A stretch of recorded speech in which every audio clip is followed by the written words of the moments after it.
Yes.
Clicking it here is already at it. I extracted. I say extracting it from the work. I should just play it for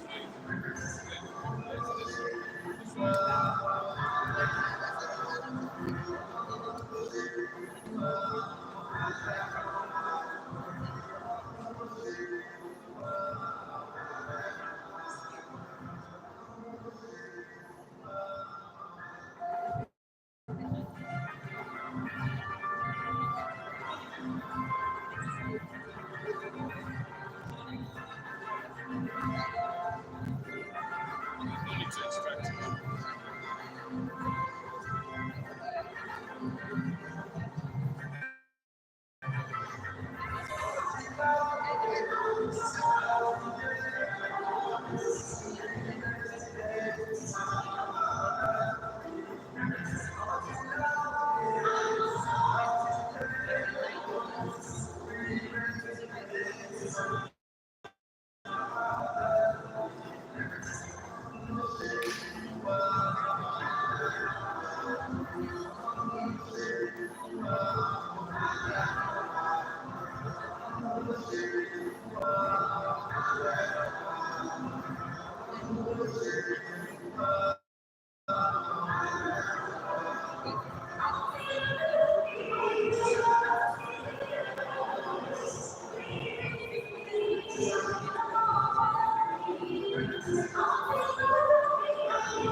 No, you must.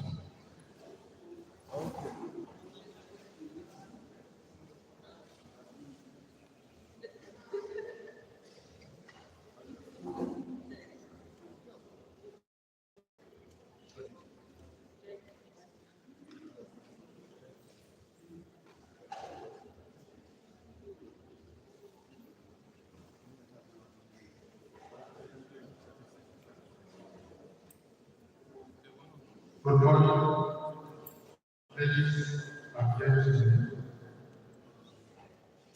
I want to welcome this program, the workshop and the meeting conference on transport operations management with the theme Green Transportation and Innovation. Now, we are going to start the program with our anthems. So, shall we all have our anthems?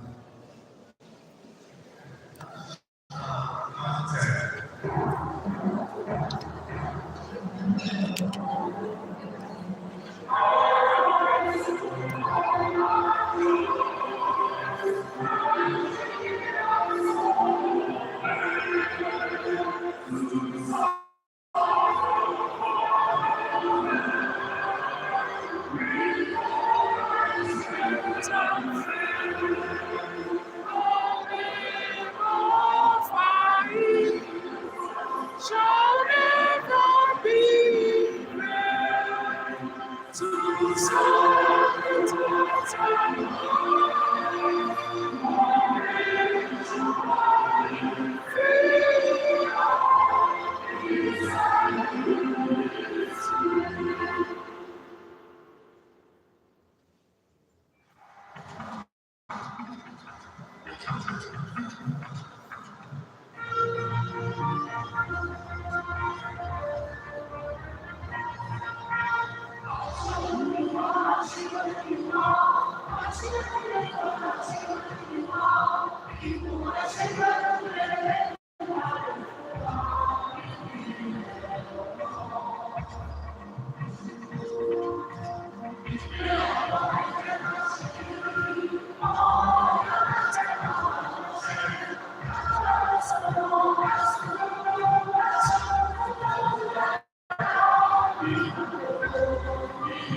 I'll take them.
Thank you very much.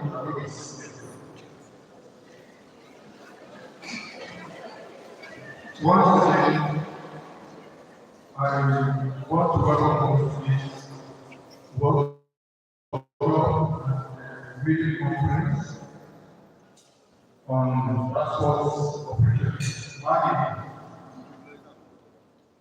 Today, we are going to see the what technician entails. And I want to tell you that NAPTEP as the best university in the country and the best university of technology in the country, and also the best among all the universities in this country. I think it is that. Thank you very much. Thank you very much for that. Now, without wasting much of our time, I want to call on the important activity to the ICT today. And I'm going to start with the Vice Chancellor of District University, Professor Rob Kamilu, ably represented by a good trainer. When I say good trainer, I mean the chairman of the committee of professors, who is also the dean of the faculty of pure applied science, join me in welcoming Professor Susie Okokele. Welcome.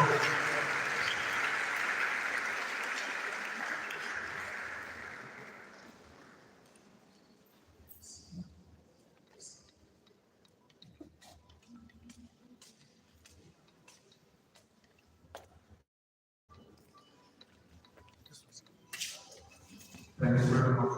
Welcome.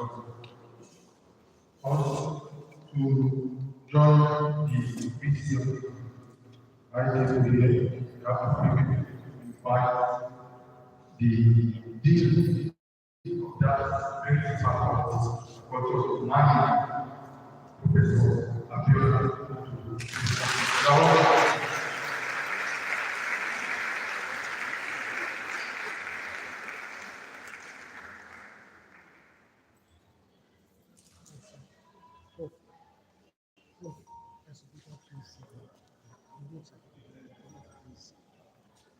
Thank you very much.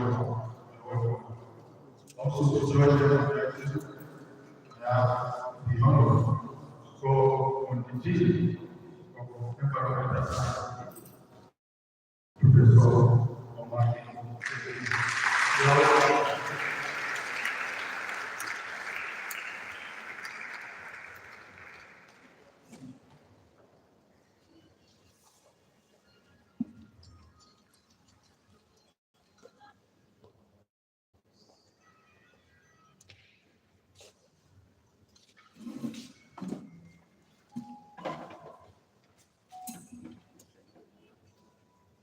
Thank you very much. Now, also to join me in welcoming the lecturer of this program who is going to take us the Green Transformation Education. I have the honor of inviting Dr. Samuel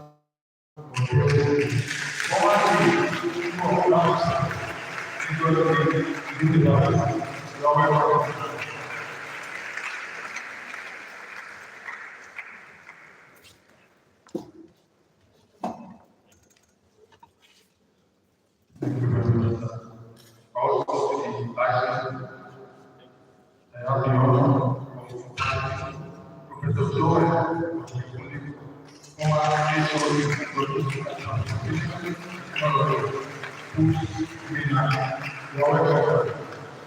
Thank you very much for coming.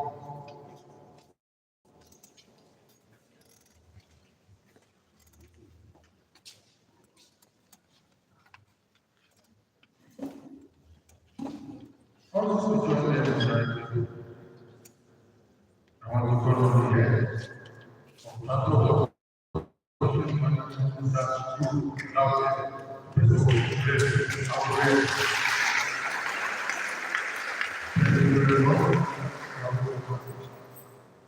The agriculture the introduction we don't visit, so I want to stop now. So I want to call the head of transport operation management, Professor Eddie of his opening remarks.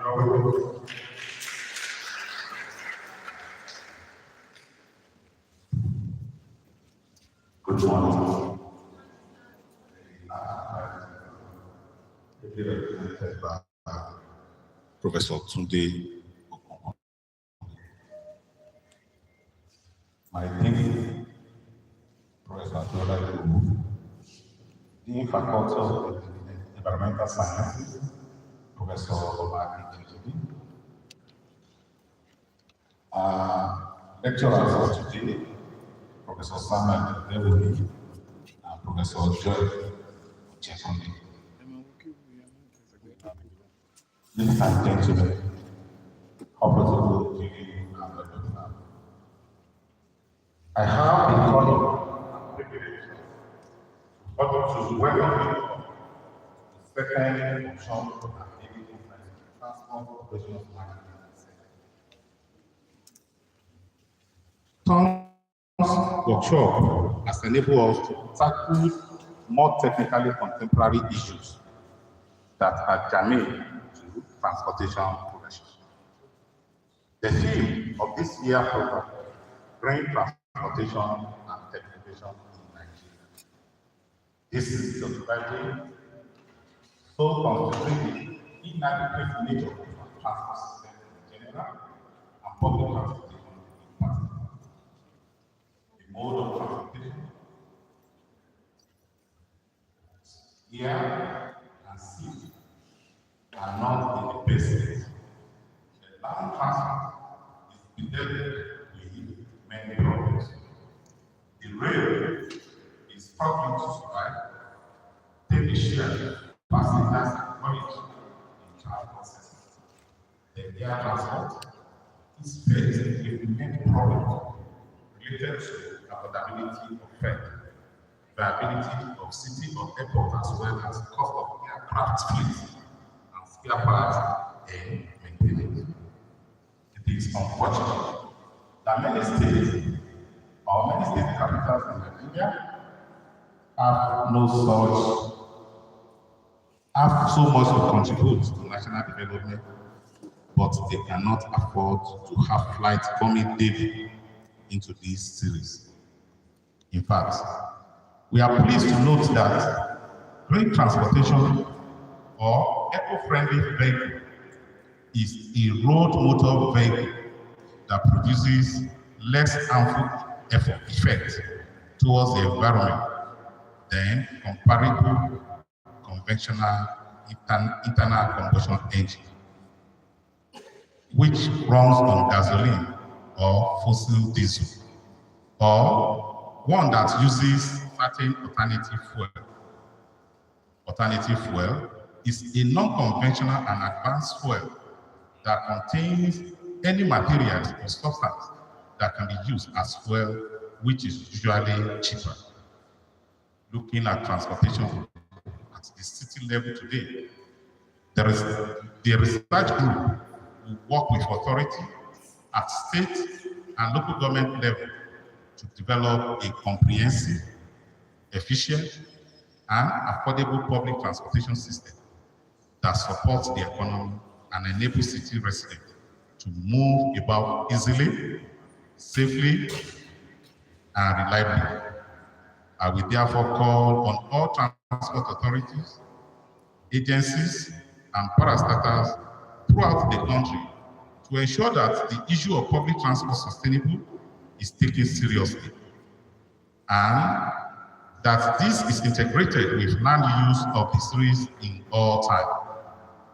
Transportants should ensure that their plan for the city allow people to get to job, shopping, schools, and recreational activities without safety problem, unacceptable delay, and increasing pollution. In particular, I want to emphasize that transport administrators, managers, planners, and engineers should design roads that will move people and goods and not cars. The opposite of this creates congestion, which generates very high economic losses due to lack of efficiency. In this regard, I strongly recommend that transporters should evaluate sustainable transport strategy of investing in public transportation, as well as developing walkable and bikeable cities. We should also re-examine the issue of safety and air pollution. In this regard, what readily comes to my mind is that the issue of commercial motorcycle, electric motorbike, public transport system, among others. While we recognize the contribution of this sector, it is important to regulate the use of motorcycle in the large and medium series through the introduction of rapid mass transit system. This will only check the issue of pollution, but also make the traffic more manageable and transport fare more affordable. As transporters, we are ready and willing to work with other professional colleagues in the public works and transport departments to make Nigerian cities more functional, efficient, and safer for their residents. This Transport Operation Management Research Group training is therefore the beginning of a long-term plan to equip all interested transport operators with the necessary tools and skills to bring about positive change in our society. Once more, I welcome all of you to this historic and traditional city of Ogbomoso, a city that has recorded so many firsts in Nigeria. Our special guest, distinguished participant, I wish you all fruitful celebration at this memorable occasion. Thank you. God bless you.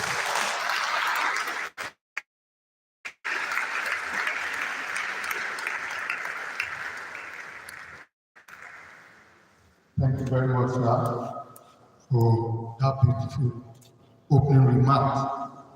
The acting Vice Chancellor, sir, other important guests on the high table. I want to call to the podium here the Dean of Management Sciences, Professor Abiola Idowu, for our keynote address. You are welcome.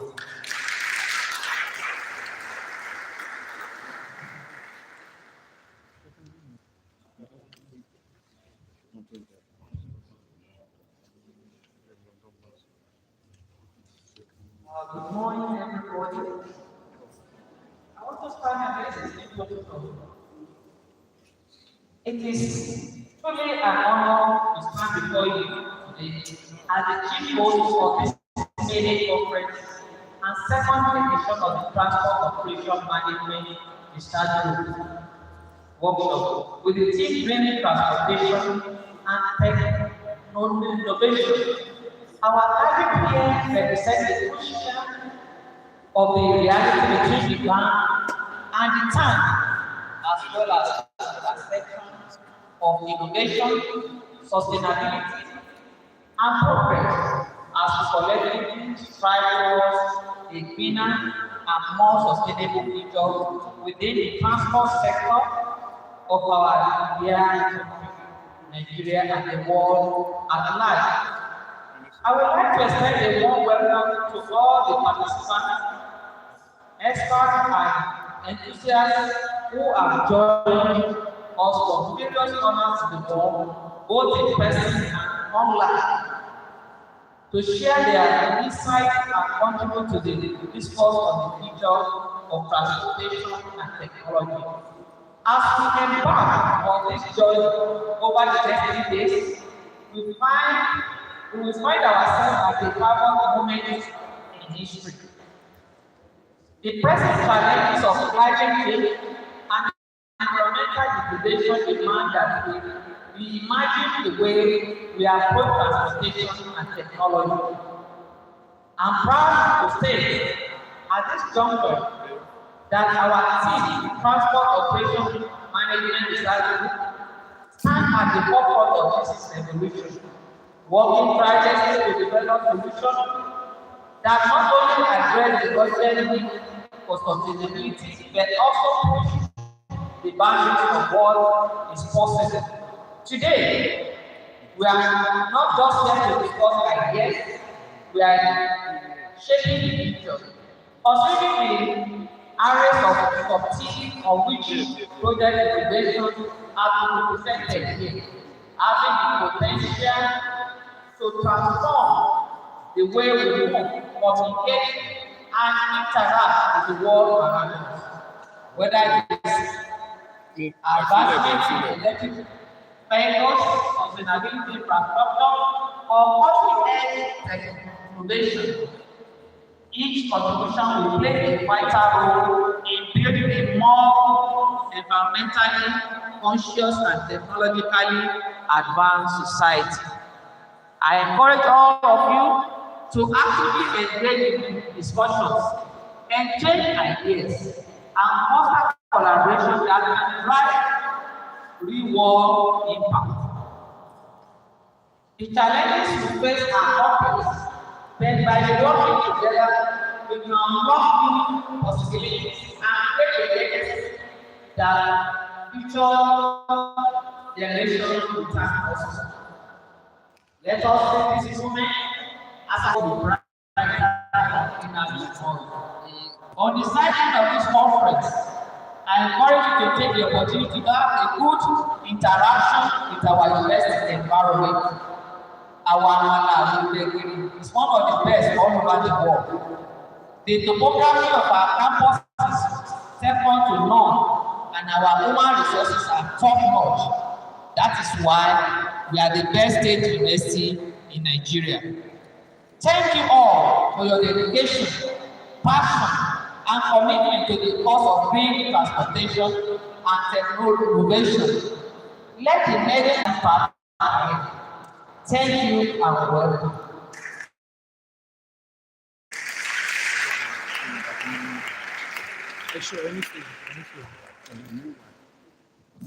Thank you very much, man, for that beautiful keynote address. The acting vice president, should have been in that room. I want us all to join in welcoming the acting vice president of the university to deliver this welcome address. You are welcome to.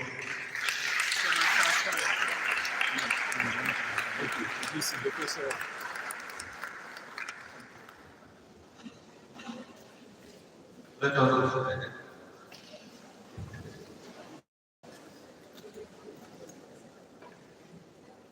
Before I go on to read the address by the active Vice Chancellor, Professor R.O. Ronkalidu, I'd like to make one or two remarks.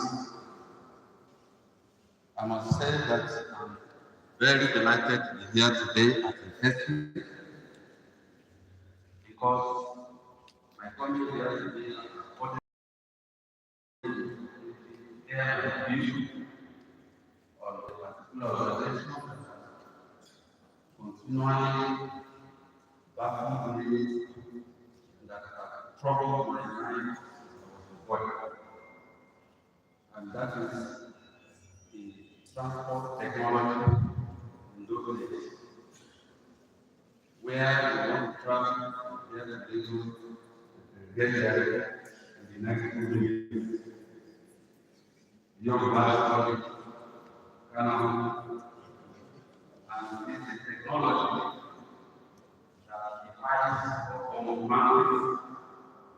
The technology that allows you to quickly go through the air, go over or on land. So I want to use this medium and this strategy because the title of conference and work is on technovation. African technology, part of the research. I also personally want to thank people on the planet. I was a functional and a biologist. I make observations. I don't do ordinary living, rather than living. I was given the opportunity to be at what they call the high school. Presidential living condition of the lowest point of the world. Today is the opposite. This is truly exciting because at the bottom of this table to grow expectation goes above the head of everybody. So I want to salute and I want to speak. I want to especially salute Professor Sam, who we are meeting for the second time today of this year. Apart from me watching the program on national television. First time has been awarded the best PhD physics in 2010, but there you see when you get part of the program.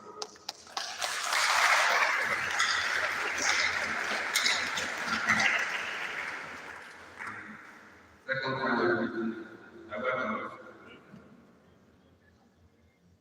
I bring a message of greetings and congratulations to the research and to the faculty in the active It's unavoidable because of the ongoing accreditation exercise going on in the University campus. It keeps on welcoming accreditation teams because we have almost 40 programs being accredited. It's mine on this program, and I believe it is here. Now, I go to the active version of speech. The Dean of Faculty of Management Science, Dean of Faculty of Environmental Sciences,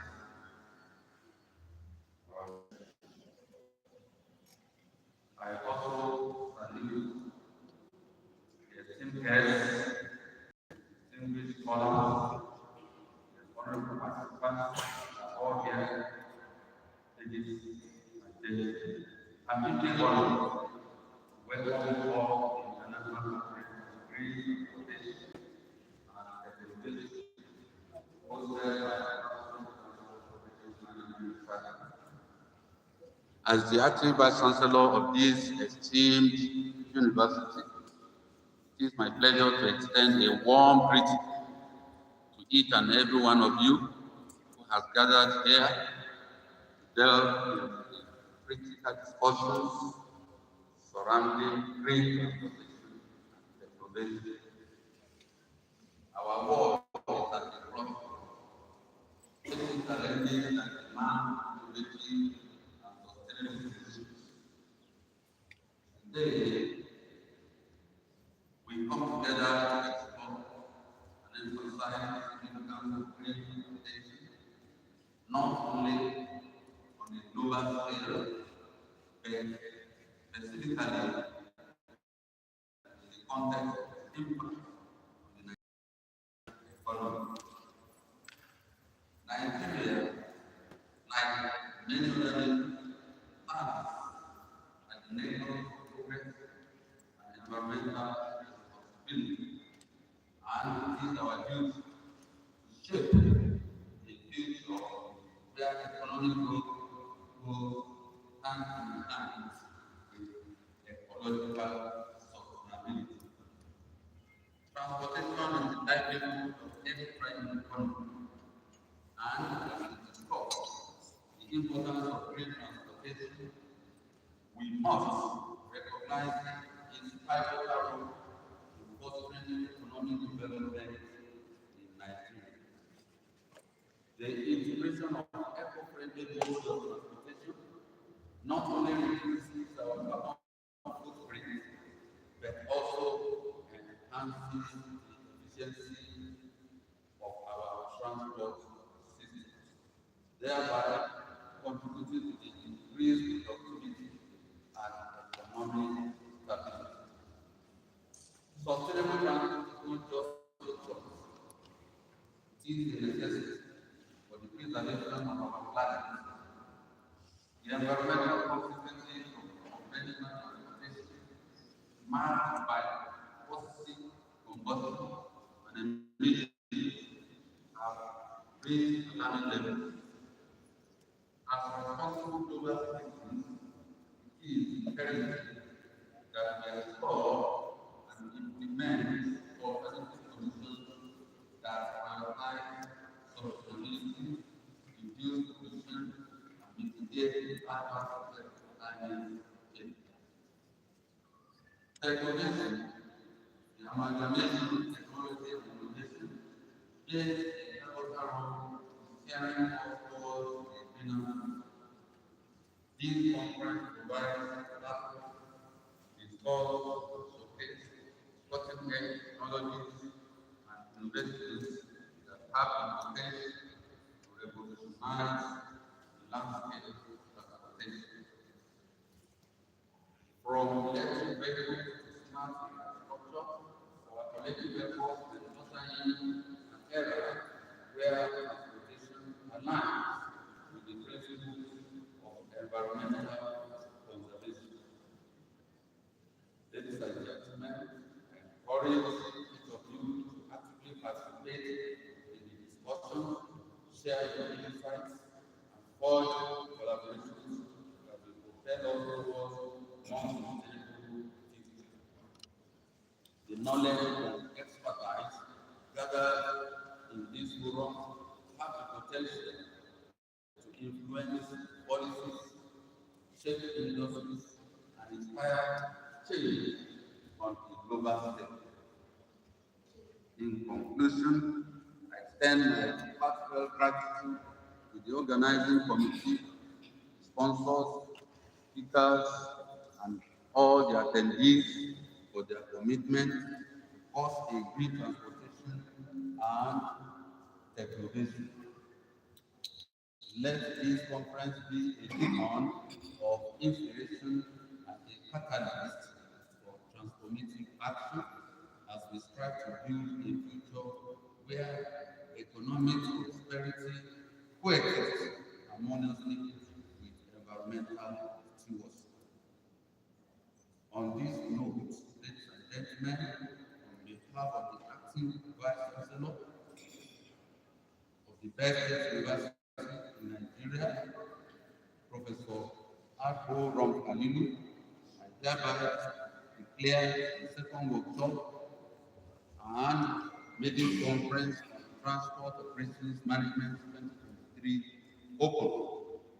Thank you, and I wish you all a productive and enlightening session. God bless you.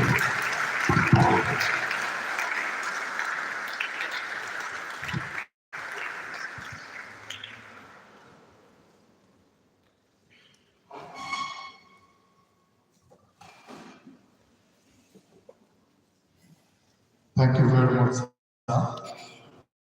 for that address. Now, we are going to start the presentation.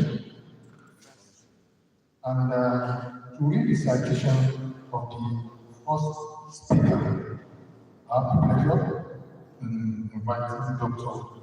Kekele to read the citation of Professor Ben Odewo.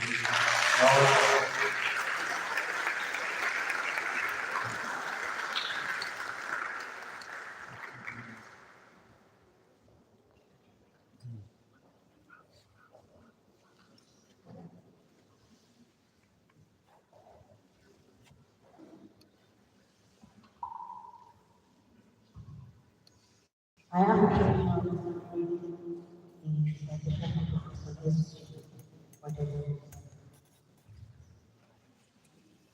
Professor Odewo is a distinguished academic in the field of transport geography and planning. He obtained his PhD in transport geography from the University of Lagos, 2004, where he also earned an MSc in environmental resources in 1991. His other qualifications include a postgraduate diploma in surveying from the University of Lagos, 1989, a postgraduate diploma in aviation from the University of Ibadan, 1988, and a BSc in transport geography from Obafemi Awolowo University, 1982.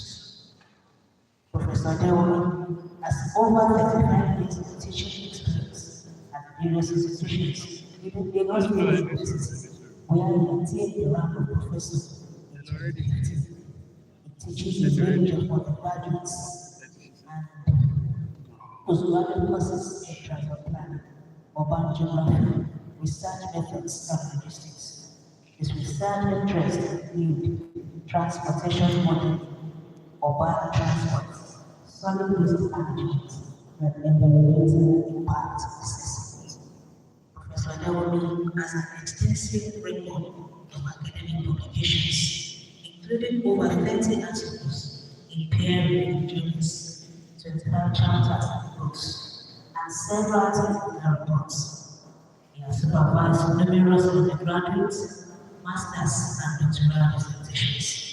He is a member of several professional bodies in Nigeria related to transport, geography, surveying, and environmental studies. Professor Odewo has been involved in many academic leadership and administrative roles. He is currently the Dean of the School of Transport and Logistics at Lagos State University. He has previously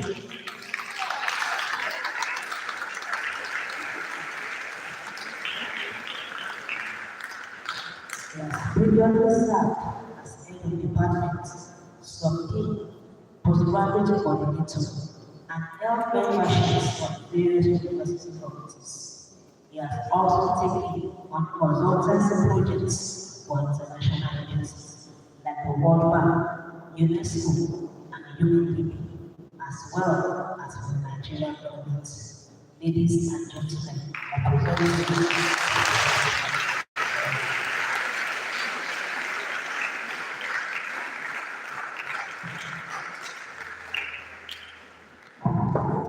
Thank you. There are some preambles. I don't want to, because I'm losing some ground, and I don't feel like you should marginalize the item. So, I think I don't process that we have size They will use the of two the even then though we need one. let me have like two.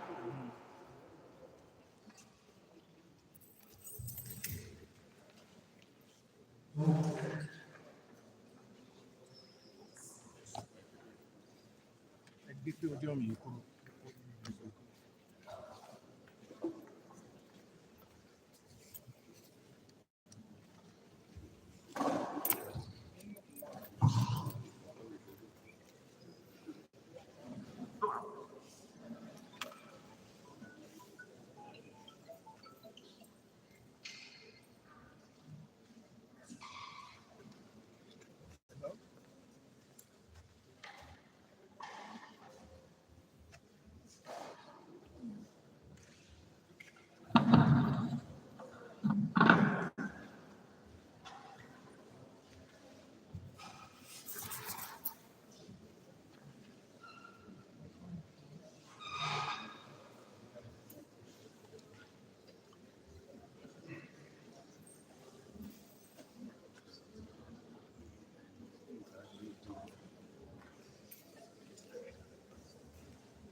Yeah, so the preamble. It's nice to be here. I am Omowale. This is my root. I grew up at Jeru. I went to Arumode.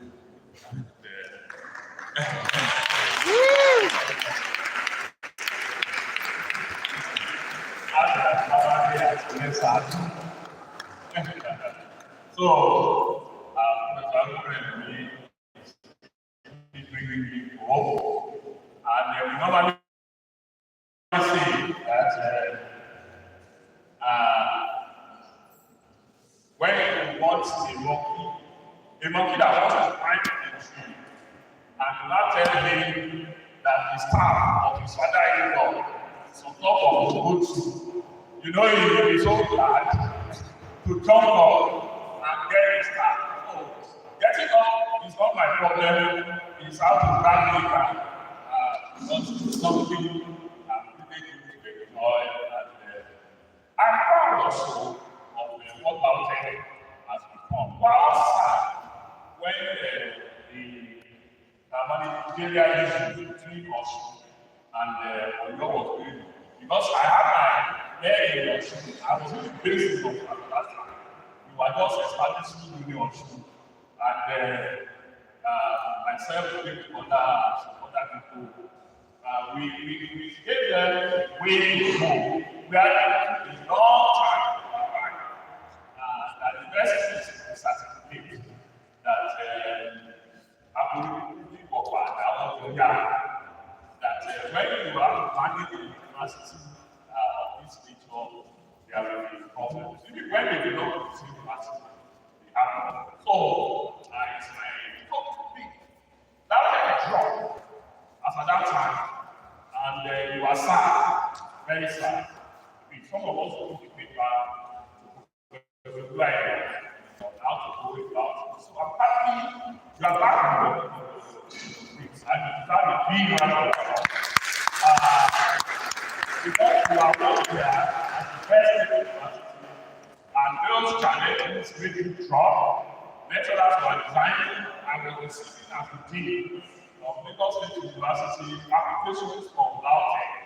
And I don't know whether I should be happy or glad because I want to start to agree with the and by the way, I've too long as the dean of the School of Transport and Logistics. I've been served for 100 years, maybe 12 years. But I've been called the granting because if you did cause me, and I always forget that. So I'm happy. And I don't know whether I'm jealous or happy, but it's all of the above. Because last got there, and you just came from behind us, you overtook last week. And for the representative of the Vice Chancellor today, I'm so glad to see you. That is sign of the best. I was waiting for you to talk the throughout Nigeria, and that particular event was rating of the best people in the country. And the experience was rated the best. No wonder that best state university, and very soon, if Dr. Bakide and the 9 years give you what it takes, I have no doubt that within a short while, you become the best in the country.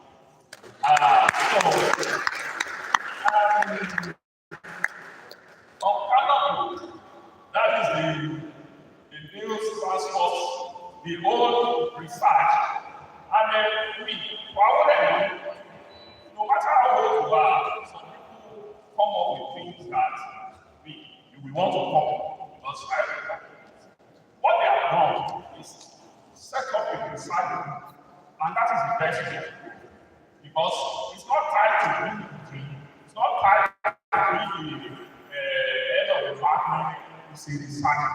And I think we should give you a big round of applause for that innovative approach to growing research. I will cite you as a copyright because Dr. Yeki knows when I get to last now, I will tell the dean, look, let's have a research. Although his own son, Dr. Fossey, is already putting together a team of researchers because that's the way to go. It's something that will go around the whole world. Even when you are not done that, you will have this as a legacy.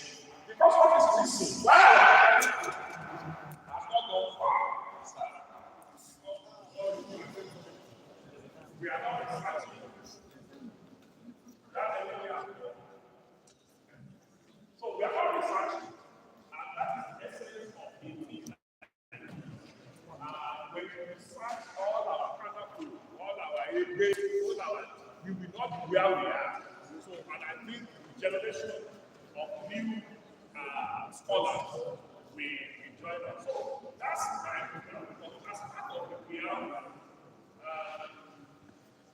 let me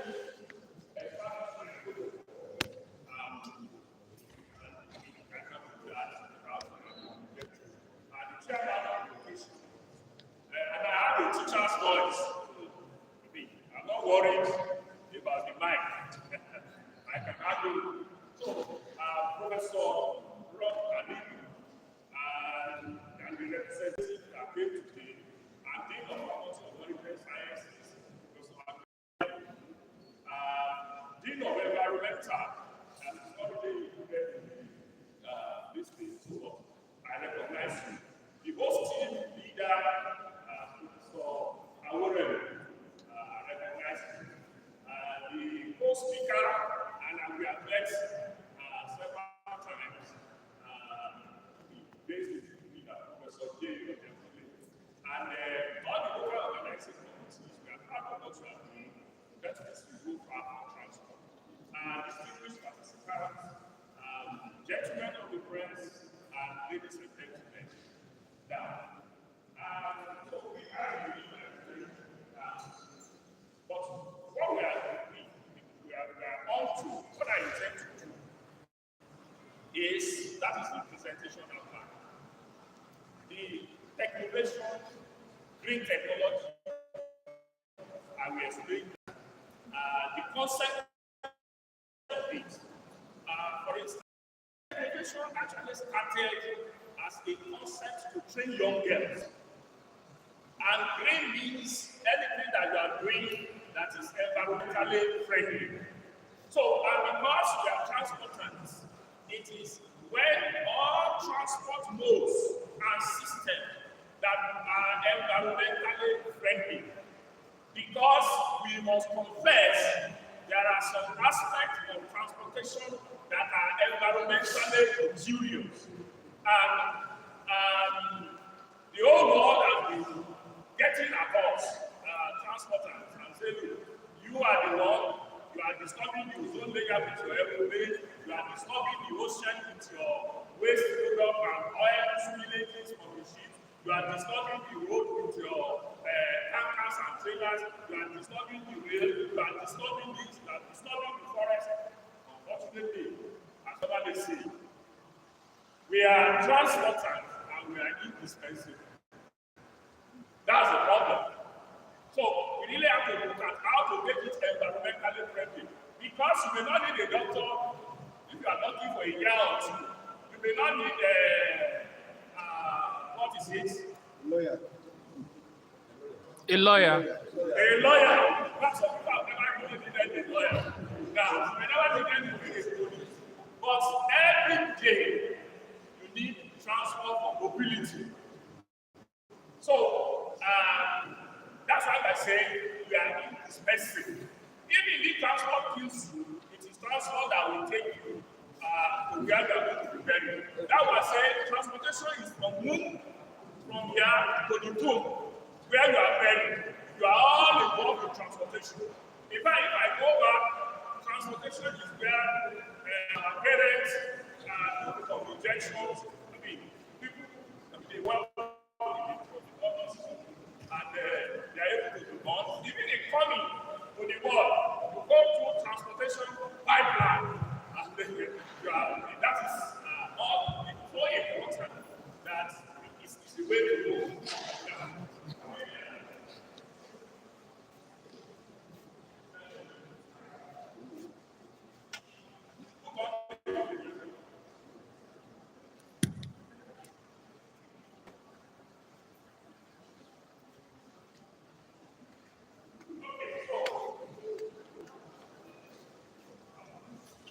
My main premise that is a quotation. I can say that this step belongs to a vast family who many are dead, a few are living, and countless hosts are still unborn.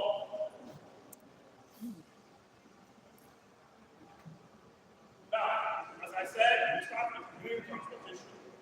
You can say, what is green transportation? So put it in part, this presentation.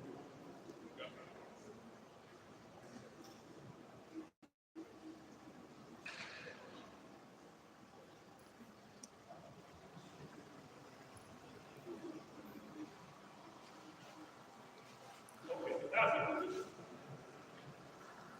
Go on. And that's right. So, that any transportation that is environmentally friendly, that's to make mistakes. Now, technovation, as I said, is started by trying to create gaps in technological innovations, like inclusive education, but it has escalated to become innovations in technology. In this particular usage that we are doing today, it is community using environmental friendly transportation technology for change. That is our basis today.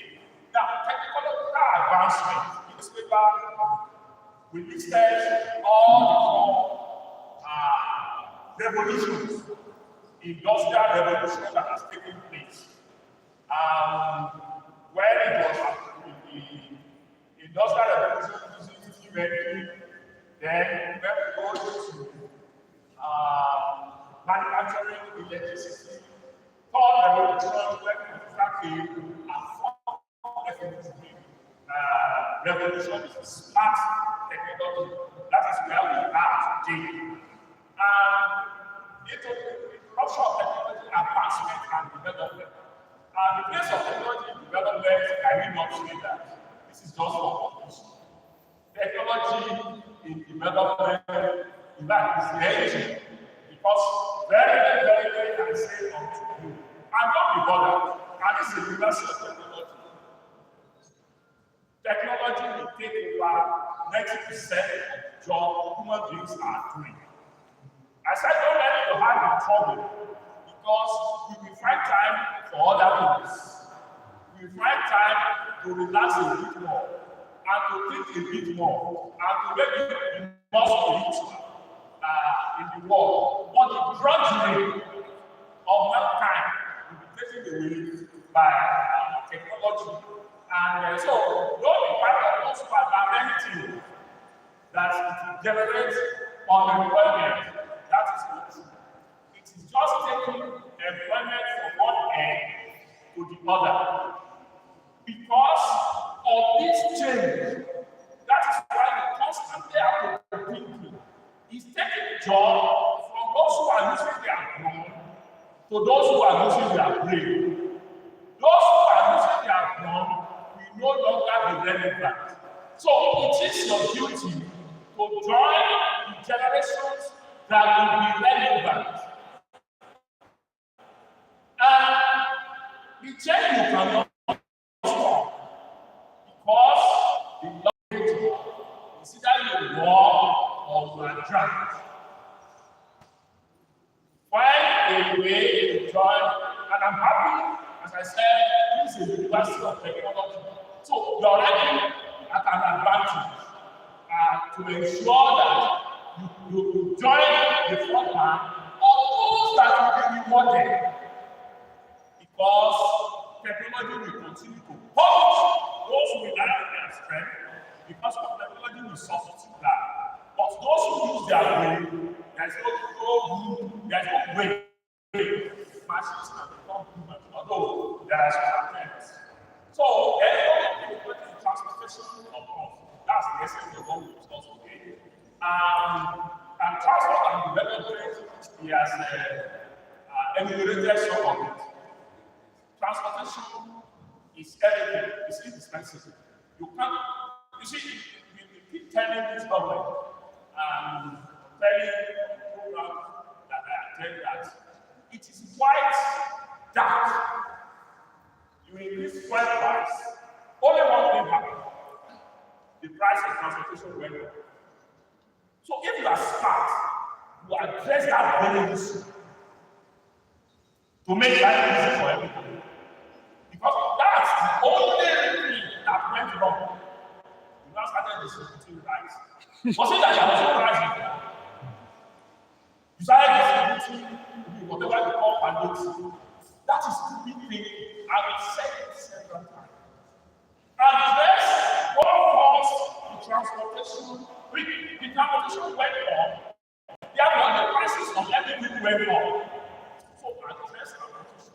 Let all your roads of that money you are giving to your time, if you are using spoiling road or so many roads, people will take their things from the farm. Just go to the east now. Go to the I have some video about it. Waste your time. So, address transportation and development is assured. Because you will facilitate the movement of goods and services. So, transport and development are Islamic students. And one of the developments is hydrogen fuel. We will soon start using water. Vehicle, our engines. It looks like a dream, but it will soon come.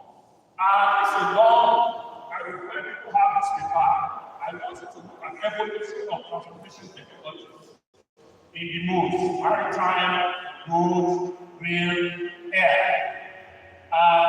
From 1800, that was steam engine, and from the maritime, buses on the road, steam locomotives on the rail, and balloons.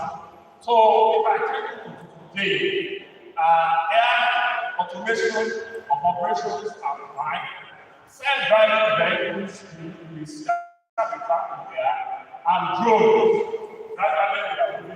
So that is the trajectory of development. Now, I'm on road now, because I said I'm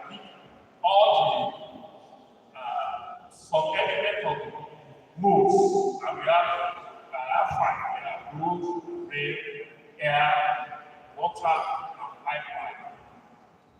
Road is the largest carrier of mobility. It's only more than 90%. And I normally meet that this is something the federal government and state government needs to pay attention if you really want to affect their economy. In some other countries, as they normally say, the road is going digital. From the normal footpath that you have in the past, you now have roads that will charge your car as you are driving on it. You now have roads that control your car. You don't need to drive it. That is what road now. So the green ones, those are the ones growing up. The old road bicycle, non-motorized and non-motorized. Then the green automobiles, electric vehicles. Who don't get there? When we went to Bangladesh, all their repairs wanted to gas safety. So, whereas Dakar, that is the capital of Bangladesh, is similar to Nigeria in population density. Yes, it will get to, but it's like Lagos. Capital is like Lagos, exactly like Lagos. But because it's using gas, there is no horrendous emission that are added to Lagos. Now, you have that is solar powered. Then, part of the technology is to use lightweight material to produce very. Those of us that are having some silver upstairs, remember how the used to be made in those days. The kitchen is made of steel and iron. That is why if a micro jams my SUV, micro will tear. Yes, I had a computer. When one micro jams, nothing touches the micro. But if you see all my fiber body and Corona, 20 edition was the man outside the car. It was straight, not straight, it's straight. I think this weekend, that's what we do. So the materials are getting lighter, consume less and less. Now, technology for transport has gone lighter. Major green technology on the road, automatic cars on demand ride. Everybody now wakes up and call a Uber, call a Bolt, call a big drive, and there you go. And that's what I'm addressing. Sometimes my heart beats, and it's also a misdirection of an entrepreneurial knowledge. I was very used the time entrepreneurial curriculum was developed. But the concept is not so funny. What we are teaching in the entrepreneurial study is not the vision as a vision by the bankers last week. The students are now doing addressing,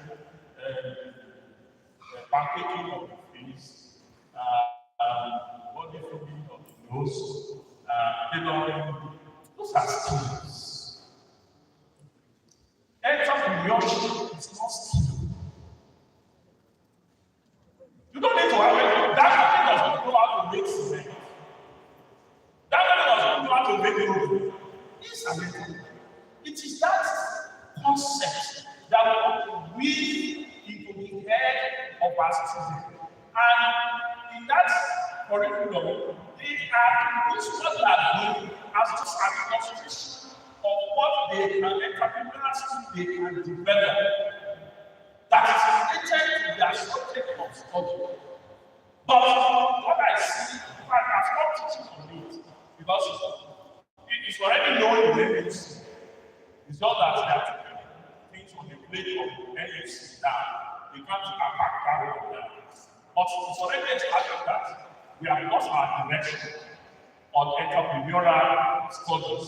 So because those who are in transport here realize that the person that started Uber does not really have a car to do the transport business.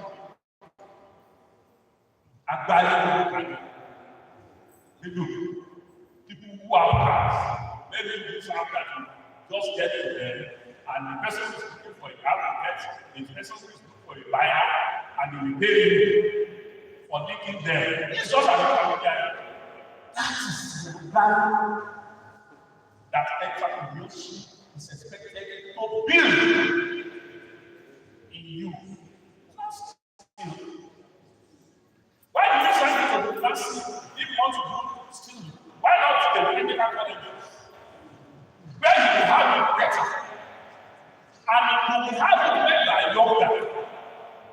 When your emotions, your psychology, your system, your brain network will be quickly developed to handle those things. But now after degree, you now go and start learning one school or the other. We lost our way on that. And I'm sure we need 3-4 years now, we'll be back with it because it's already very new that entrepreneurship is how can you do business with knowledge, not how to make food, how to make bags, how to make beads, how to make hairdressing, and what is the other one? Makeup. Makeup. So, on the back side is good to price. Intelligent transport system, we read them here. Now, let's see this. I hope you. Oh, please. It's playing. Microphone. The second microphone.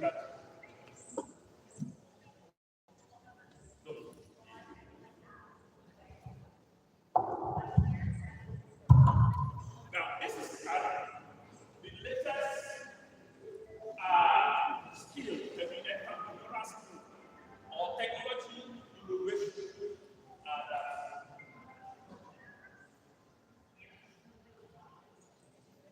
let us see it right now.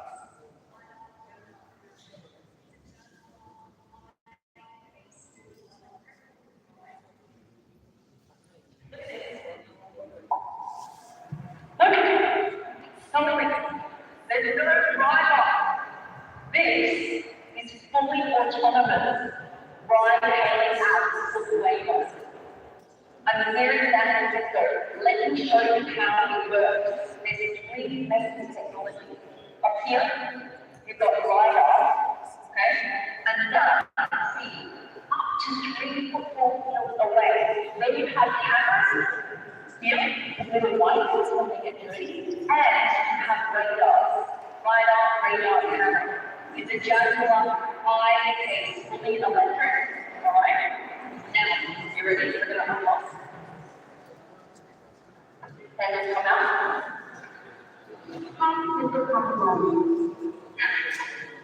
This is so cool! You ready? Stop. Alright. Here we go.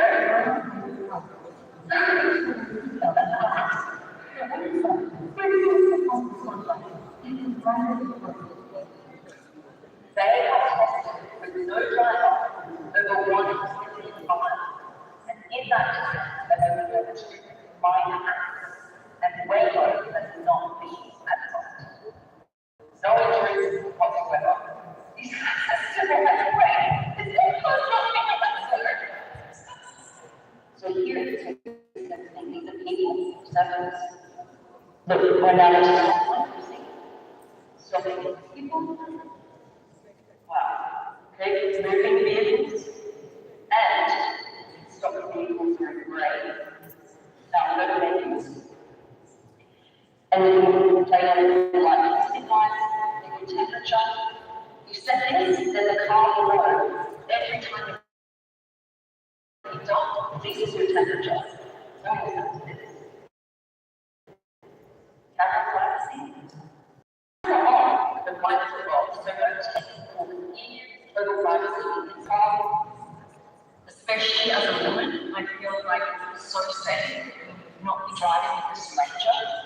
the class, and it's fully electric, non-sustainable, so it's from what is so it's actually decided for you to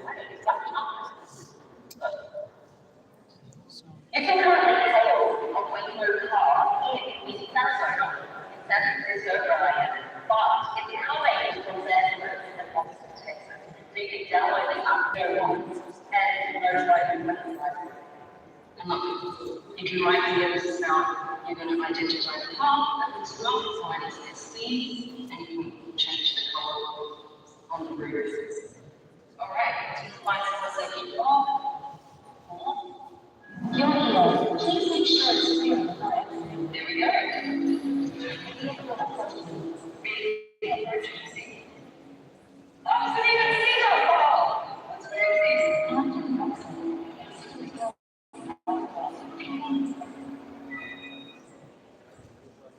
Yeah. So that's the idea. You know what you talk about. That technology is all about using solar and all that. Also, I have to pay. It's not to give you everything and frustrated, rejected that we are dying. Don't worry. Every job is part of the You see, Nigeria's situation and we bring this is the situation there.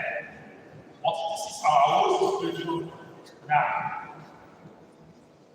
I'm bringing this to you. Let us know how far we need to go.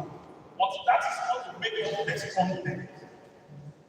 It is to challenge you, especially the new generation, Gen Z, to see how much ground you have to conquer. Because while you are doing some people are using their brains to grasp mountain. Well, you can continue with your but I normally say this. Very big, I say what to do. You can do whatever you like as a family, but you cannot escape the consequences. Nobody can do their and do happy ever. Who did the Uber? Who did this one now? Be happy ever after. I want to look back after you have retired and all the teachers in the about are done. You will see what the science has become. So, this is where we are. So let us see this. You have read the moral route. The best place where you can try is where there are problems. Because the problem is the stuff by which innovations come, and by which you can shine, and by which you can be rewarded when you solve problems. But you, that is creating problem. I'm sorry for you. The most important thing in life will elude you, which is happiness. You will never be happy. You may have all the knowledge. You may start you may do rituals. You can't impact genuinely. It's not possible. You may dream. What you are substituting for happiness is pleasure. Pleasure is not happiness. Pleasure is a physical thing and it's limited. It's finite. Happiness is infinite. Joy, if you are not of Uber or man, is not of whatever. Once the matter ends, you will become regret.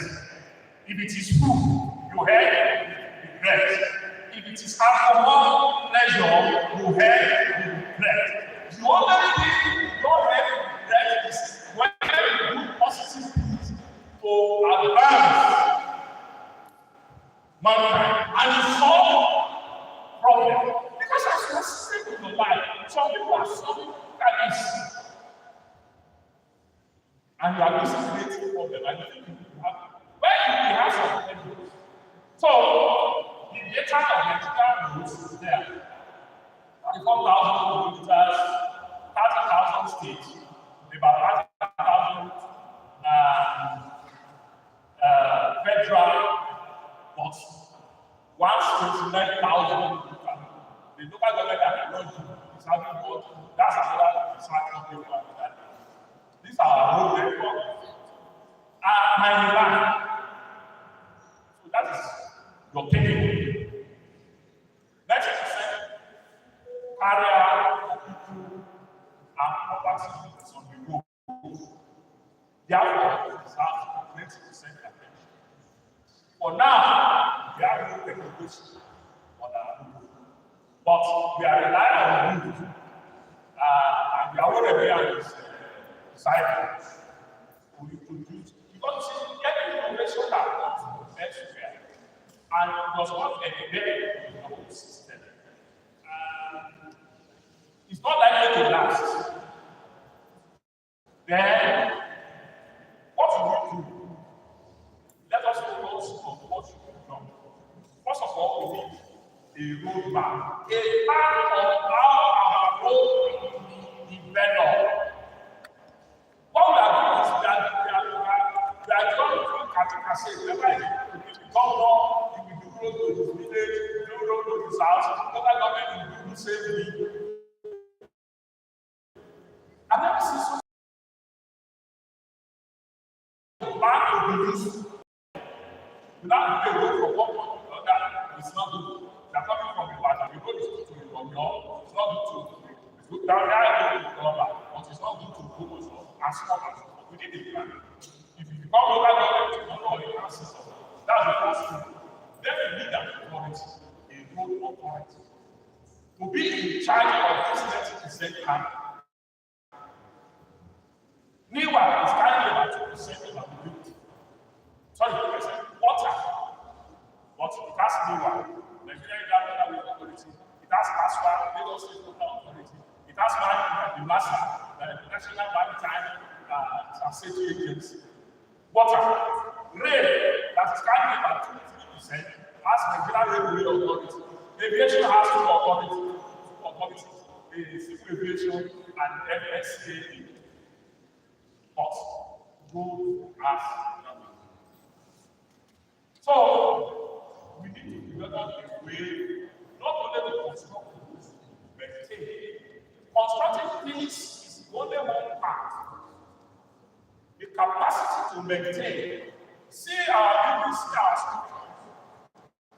It's a sad story that we have capacity to maintain. I've been to universities outside. Where their buildings are more than 150 years old, and they are still as neat and clean as before. But our own, after the hours, they are gone. Then we need to become challenges. Now, on rail. Rail has gone digital, not the same as Google. Some rails are now faster than air. Japan, China, there's what they call flight having. Let me tell you, I can take you from Lagos to Sokoto in 5 minutes. Because they suck you to a tunnel. A tunnel will now suck you at the other end. You are in a capsule. It's like the level when you are sucking your propeller. So they pack you into a tunnel, a pipeline. And that pipeline is airtight. So you sit down, normally as you said in the bed, and at the other end, there's a vacuum stop within 5 minutes. So that is air power. That is what we are doing now. We are already operating at experimental stages. So I think is the state of things now. Magnetic field. These are things that we don't even touch today. It's doing levitation. That wheel is not touching that wheel. It's floating. So because it's floating, we can go back very fast. Because there's no fish. So we have those really good pictures on the railway. Then there is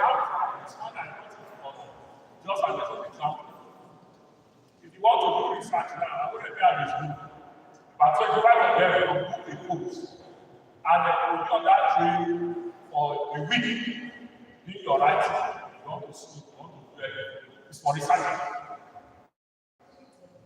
Because they believe that environment gives you some dynamic thinking.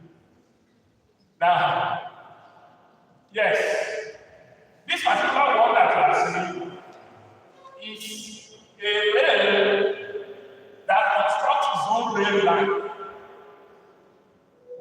That's the good thing. But rather than it has taking us how many years, and it's left to them alone, standard game. This one goes 30 cars per minute.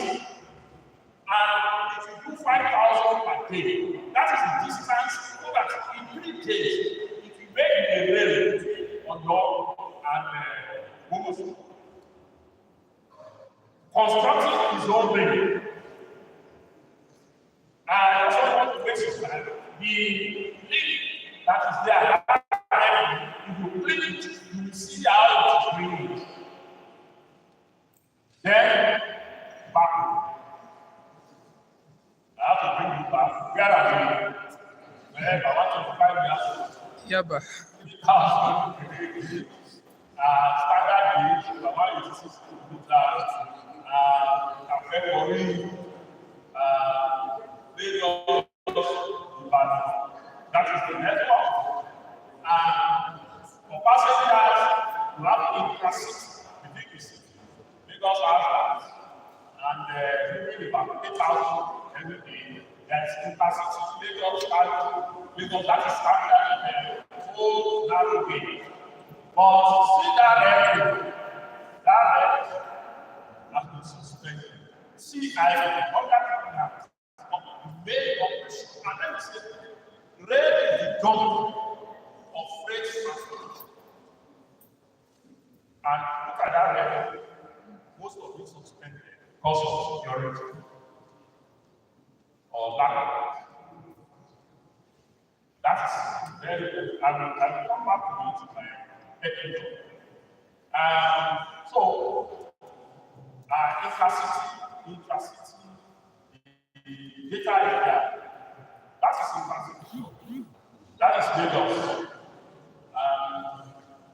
The drug carrier is coming. Let's move.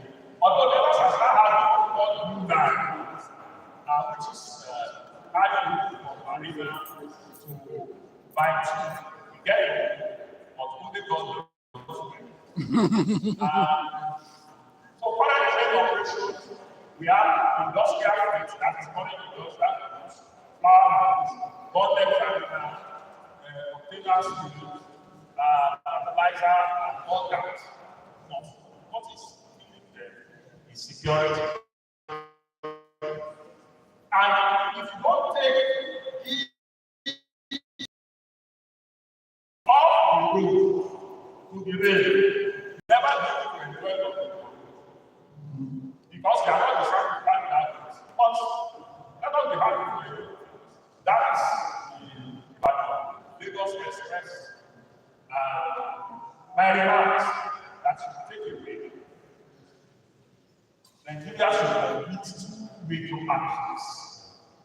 The colonial bastards, they did those things from Paramount to from Lagos to people. They were working and they were functioning. And they did 2 major roles. And this Ogbomoso from Lagos is one of them. They went like the service 1983. And if Arrow in the evening, each star all the way, because it is come everywhere. I don't know, but I will wake up my mother in the jail in the morning because the room was sick. Ask the mother you know, where are you coming from? Because those for the Nigerian economy to function very well, those 2 actions of growth and 2 major actions of play. But what happens? Somebody does national does have to be, then the Bible comes and says it's going to do another highway to there. It's a pen. It's sort of crisis. So, I'm saying this to those who completion of the standard gauge to play this to Ibadan, Abuja, and the buying of the state now, after so many shouting, the rail is no longer the exclusive reserve of federal government. State and regional governments will buy it. Let Southwest have a rail that makes it. And security is number one. I said I will get back to that later. Let's go. On air, the air is getting smarter. But the biggest input is in the fuel. They are introducing more green fuel. Smart airport, smart scanning. If you listen to news yesterday, Kayako was saying they bought new scanners, I think on something video. So that, look, if you have traveled throughout Nigeria, throughout the world, Nigeria is really the worst place where the immigration, the custom, they are asking you, if you ever go, what did you bring for us like Nigeria? When you are going up, that is what you do brought to us. They must have that person. When I'm back there now, even if it is security, you must bring something. Our custom, you must always bring something. They will be putting their hands in your back. They are looking for boxes or costs. Even when they match you as a smart stuff. Don't need to see anybody. And improve logistics solutions, artificial intelligence, that's the general then internet of things, blockchain, then green technology of air, diversification of innovation where then it's going to be produced from plant, algae, and all that. And then the air loss start using, we try to move towards green energy. And then aircraft innovation and efficiency is increasing, fuel efficiency. Then the particular one is the vision of someone because anytime you get cashews and go down the road, Abuja is not of them, where you draw, you are coming down. But here, it has designed an aeroplane, it's an innovation where every jet passenger seat, and that one will float and go and land safely, and the engine will go out. That is one of the latest innovations that is coming from the air transportation. And then aircraft analysis are changing, aerodynamics are changing, and then fleet planning and policies and guidelines are changing. The one that is taking over eventually is our drone of some sort. And if you take off vertically and drop you, all the congested cities of the world, you just go off, fly there, drop you. That is, it's no longer a concept. They are now reality. This one is carrying goods. It's a freight above the machine. It has been demonstrated in concept of the book. So you want to carry 50 bags of rice from Kano, just take it, float to Lagos, drop it, go back. So that's the great chopper. And flight car. So you don't use to watch flight car as a fiction. But the future is a reality that can be demonstrated. You're taking license to fly, to look, your car, you're on the road, there is a congestion, just take off. But some are building, those who can also go on water. So those are the innovations in technology. And it's also one that we need to practically, anywhere in the city is a city car or city mobility. Well, what is Nigeria?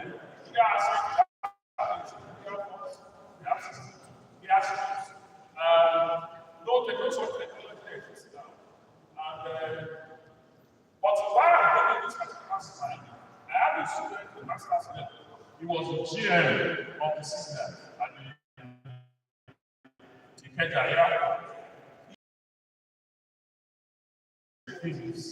That all Nigerian private airlines that are flying, he gives them just 5 to 10 years lifespan in the land. I said, how can that be possible?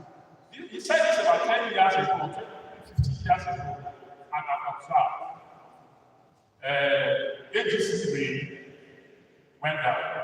Tachaki, for those who know it, went up, down. Spaceball went up, down. Belgium, if you go to the cemetery of their airlines, you'll be sorry for this one. Even the one that are already well established are not getting it right. Well, by remark, government should do something to refill them supply. They cannot put things. They are all those that are ready yesterday, today they are gone. Gas is breaking down. Look at even high-tech and this foreign establishment. The name has a state like that. We thought that cannot go down because they were expanded by experts, but they got down. So, the side also there is black market. One of the local flights, black market, they treat them with the massive respect. That's why they are teaching us the way they are teaching us the way and the fact that they are getting it. So, I think we are not to take over our that's the time they are going to the kitchen. But it is an even design that has to be studied very well. So as not to keep our so, the foreign airlines are already making that difficult for airlines. So, bring the comforter, well, that is the way more than one time. Bring innovation of water, policies. What is driving it? Artificial intelligence, sensor technology, big data, and so on and so forth. Great innovation of water. Now, there is a smart port. There is a video of it in China. There is nobody working with that one. And the port is like the size of, let's say, Lagos State. That part. And no single human being. The ship leaves it, the machine goes there, pick the load, and somebody, another bed comes and pick it and take it to where and load it. The entire nation is smart. No human being there. So that is the innovation. Smart port and then go to our own situation.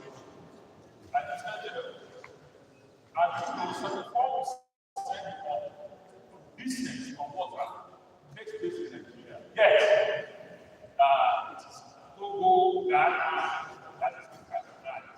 We have this this man that will be a huge tourist attraction. We have people working with 8,000. But what are we doing with them? We can read it all in the paper. We have maritime resources, foreign targets, the local water of critical mines, so water like 2,600 and so on and so forth. We have the power with 150 capacity, and so on and so forth. Our assets, the capital assets, so what are my demands? One, secure our waterways. The bandits are driving the traditional issues of our waterways. Keep those water people, dredge them, complete our deep sea pump, ensure they and road access to the port. Because if we do that, then you are those things. Then pipeline, the technologies that are transporting pipeline, subsea automated, high-pressure smart grid, magnetic velocity, remote plug-in module, intelligent and so on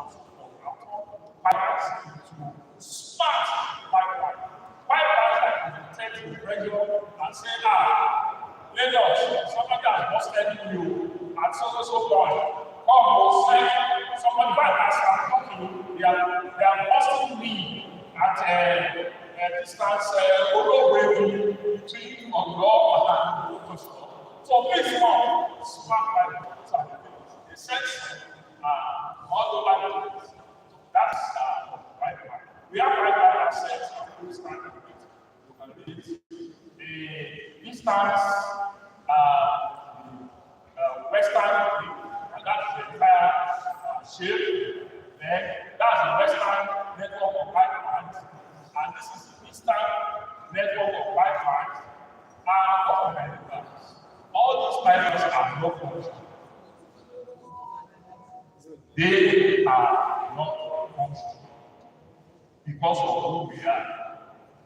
That is why you put gold on the neck of the king, you drive it to the wall.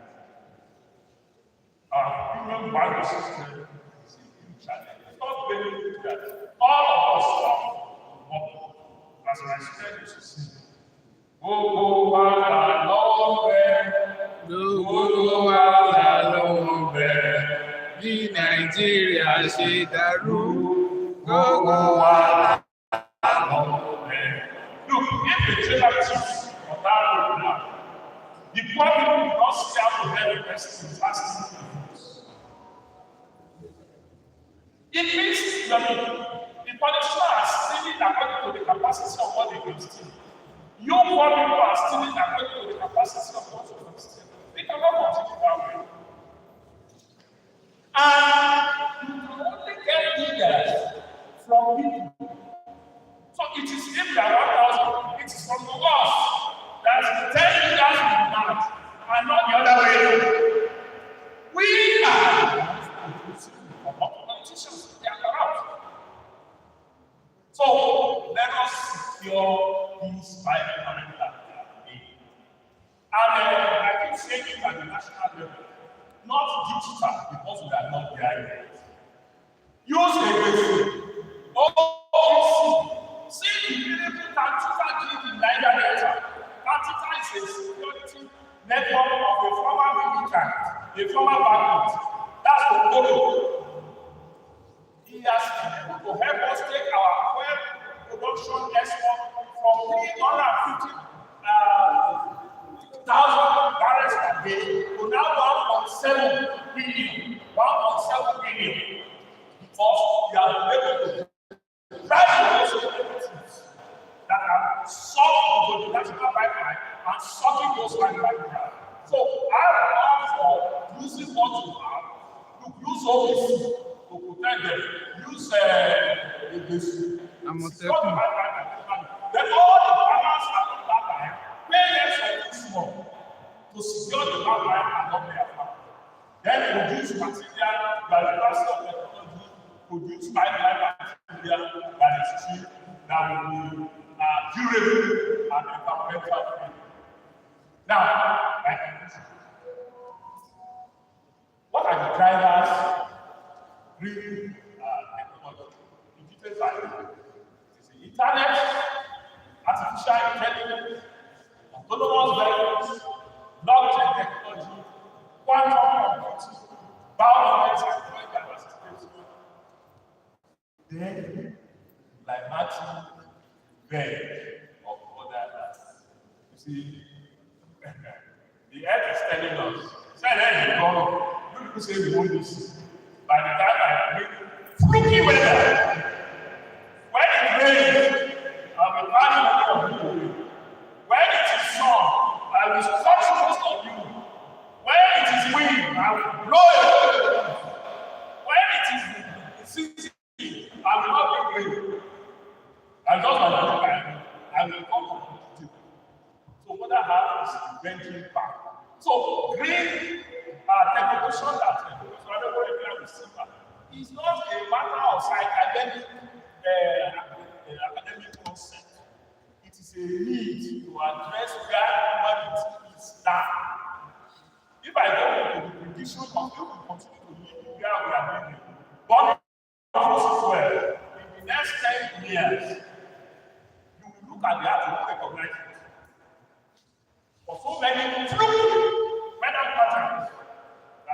come. So that is what we want to remind us.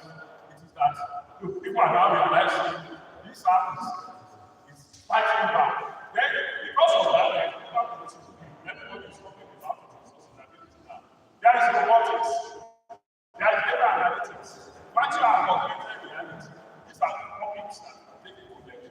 Renewable energy, solar, wind, water. Now, landing. They are taking over, not my goals. I'm just about to contacted the airport and they told me to save the land. Number one fact, we are not there yet. We are looking for good students of technology. You are don't let us deceive ourselves. We are not there yet. Let us set up our reality and say, okay, what do we do? Well, let us continue to grasp the things that are missing. Let us get them right. Once you get them right, other things will fix itself. Just like say that you don't teach him how to fall. Let him miss the first two steps. The rest will take care of it. In development, yes, this is things right. Development will take care of itself. So don't be bound by that high. You get there, but let us get the fundamentals of our right. That's the result. Secure your transportation assets. With all this insecurity, whether you're there, look, when we are talking of transportation, the first condition is safety. Whether air, water, everybody that uses transportation is with the assumption that he is safe. That you will get home when you get there. So for secure assets, we pronounce national transportation policy, the IO policy that we line down below the draft has been lined down more than 10 years. I'm taking part in the draft more than 4 times. Yes, it has not been clear for politics because this of course say you know boundaries. Then attend to your rules and be complete the one that you can do. Encourage local airlines. Dress your local rules. Complete your course and ensure mechanical access by rail and road. Promote intermodal innovation. Encourage and fund research and innovation. If Professor Awodede is get just 5 million, what they will get in return, let's talk about it. Encourage our youth of tech action because the youth are this is their generation. What they will do with tech. Have you had a when we give you the chance, we take our technology to where it should be. You can do exploits and bring an application. Last, and that's the last. In many little places, and do many little things, they can change the face of the earth. Thank you very much.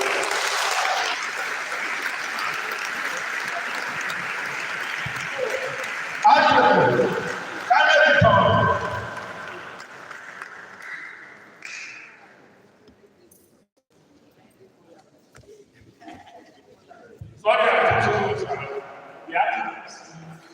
I know I'm taking this time too much.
I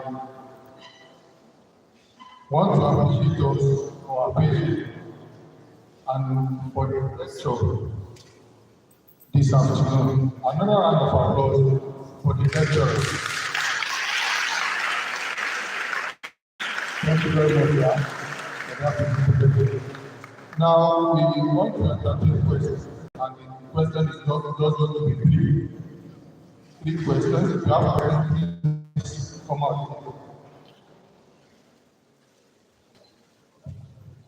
Come on, second question.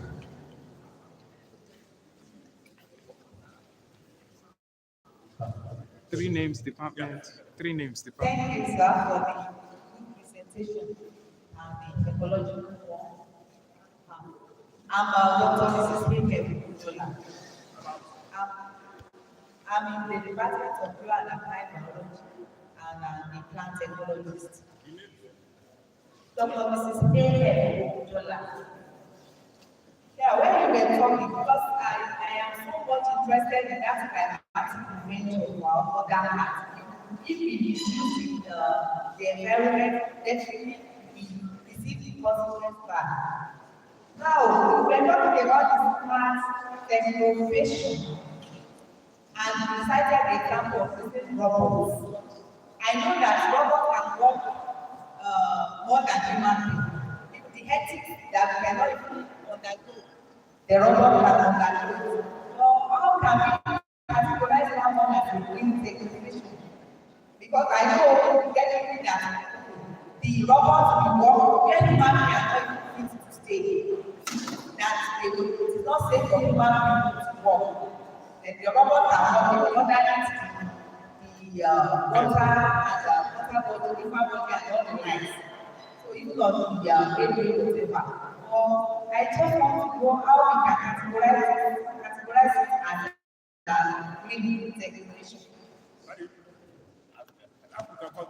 How we can categorize the use of robots to green technology. Understand it better.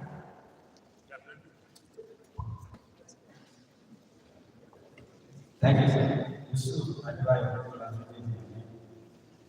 on the issue of bettering our nation, we start into by nation as a republic. Nigeria has actually local governments for instance, local governments rules, part of the backbone of the house of Nigeria. As an individual, making steps to make it better, government might call on you that you might be in a position trying to work to fight you to the latter. At times, as an individual, being the world person in the community, trying to work on it, they will ask you to go and bring your tax. They will be trying to warn you in order to prevent you. And thirdly, my observation, according to the issue of this local community carriers of people collect from the road, they won't have access to it if the road is good. They won't have access to it if the road is motorable, if it's good. Then we will move on high speed. They will tend to spoil the road purposely, like this bills, which they don't really cause accident and make problem in society. The more we work for a better solution in the nation, Some agents are there to spoil it. How do we work to balance this situation? How to balance the situation? Why we have this situation? Okay. Speak to Some it. agents, as we work to make the nation good, some agents are there to spoil it. How do we balance the situation?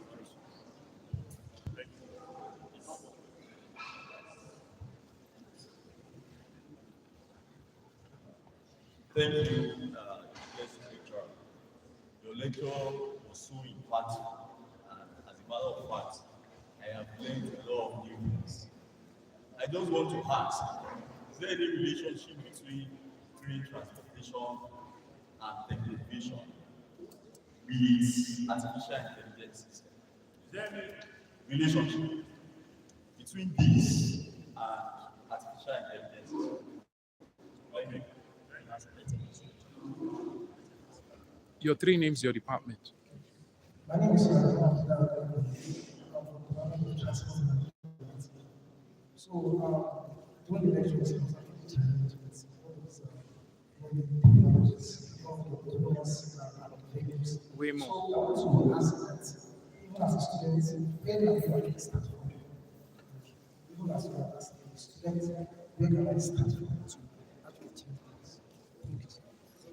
Yeah, so let me address. I perceive that the audio is a bit more, but for Dr. Mrs. Ogunlola,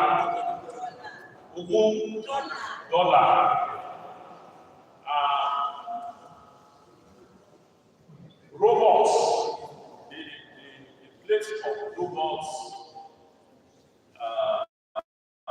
in transportation or in technology. I've said it during the lecture that these are new innovations that are being designed to take over the job of the physical job of human beings. Any job that human beings are doing, like driving, like cutting grass, like cooking, like serving at the restaurant, any job that is physical, robots are here to take it. The only thing you cannot do is to reason like a human being. The reasoning that is being done in artificial intelligence has to be placed there by a human being. So, just be ready, it's here. It will be taken. Of course, there are lectures online already. Lecturers are becoming a facilitator. You know, I didn't read any of the slides. If my lecturer, I tell them, you are bloody wasting students' time when you are reading the material. You can give them to one another. Why the hell are you doing it? There are now artificial lecturers that can do a better job than I do. So you can sit down in the class and the robot will teach. Check ChatGPT, talk a topic, and it will tell the student what to do. The job of a teacher as a lecturer is to become a facilitator, not the source of knowledge. The veil of the temple of knowledge has been torn. Just what you are reading, the student is reading. Don't waste their time. Direct their attention to where it is. But teachers still ask you a little bit of a lot of brain. So what will be our job is to do research. Like this Zoom. 90% of our job will be to do research. Then another 5% is to direct student attention to where the knowledge is and to examine them, grade them. That is what teacher. In fact, CBT can do that now. So, for AI, robotics and all that. Everybody will just look at where do I fix everything. If for our generation, it's too late. Although we can do it. But this is the generation. Notice that I'm addressing them more than I'm addressing the subject. Then the positive and the negative forces. That's Adebayo. Rejoice because there are negative forces. It is the negative forces that keeps the positive forces moving. Without the negative force, the earth will go into atrophy. It is the crux that teaches mankind how to do things properly. It is the thief that teaches us how to secure our things. But at the philosophical concept level, the two forces are there, and the one that are propelling mankind. Because as Ojelus are moving at, the Oshelus are also moving at, they will beat themselves not like that. But what is it that the two of them generate forces, and because of the inherent strength of the positive forces, they have the cosmic forces behind them. They always overcome. And also have one reward. So most negative forces, they are the ones that challenges the positive forces. So we just have to decide where you want to go. I want to be part of the solution. I don't want to be part of the problem. But if you are part of the problem, not like this. I think about it. Like we are high. If you are too young to be at that house, so even forces, when they create problems, it challenges the spirit of mankind to solve them.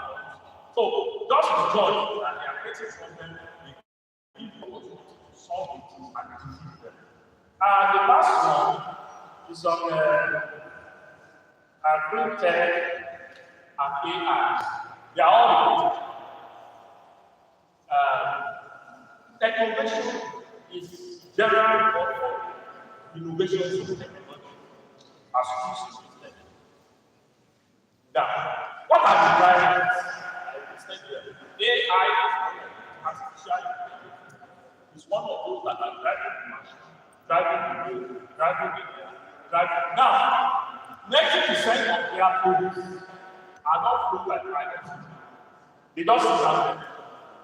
Companies, you transfer, you play the office AI. So, therefore, the main aspect is that mankind say, let us do those that do not have the environment. That's just it. All of them are exerting pressure on nature. But the ones that are exerting less pressure, or little or low pressure, or even contributing to nature, for example, you are using water in your garden, what will be coming out is steam. That is totally harmless. So the green aspect is environmental preservation. AI is the intelligence that is driving the innovation. Thank you very much.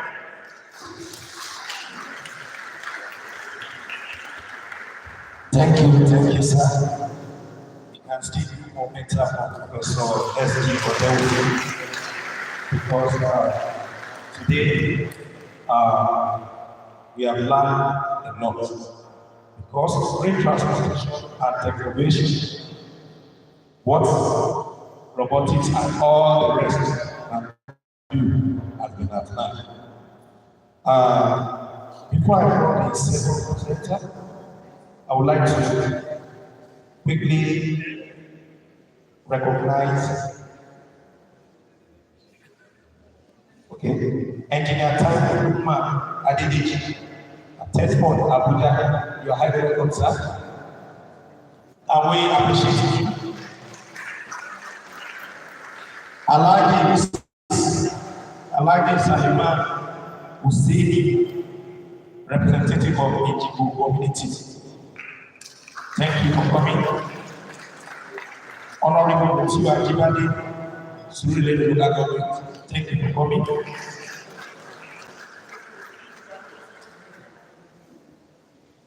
On behalf of the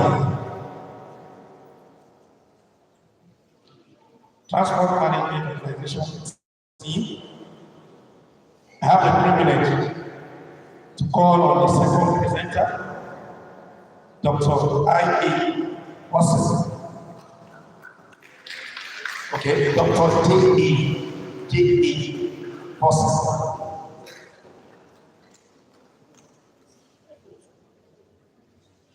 Okay, Dr. Professor J.A. Jekole. Professor J.A. Jekole. And Mrs. Lydia to come forward on the citation. Mrs. Lydia. Mrs. Lydia.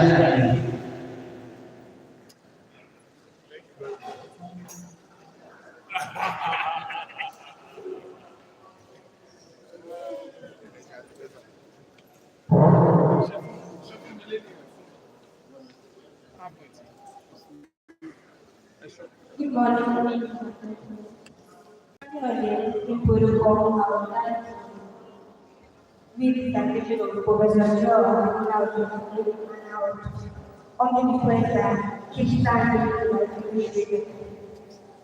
Joel Definitely is Professor of Logistics, Transport, Technology, and is currently Director of in our consultancy venture. The Commercial University of Technology, Vienna. His highly experienced transport technology researcher and consultant. He has held within an outside Federal University of Technology, Vienna, where he currently works. He is a fellow member of the Institute for Logistics Transport. Professor Joel is passionate and highly experienced researcher, consultant, university chair in the field of traffic planning, logistics, and supply chain management. All 6 years handling worship, experience. He has been involved in coordinating and managing research and consulting projects, which include transport planning projects, logistics and distribution of main products, traffic and travel surveying.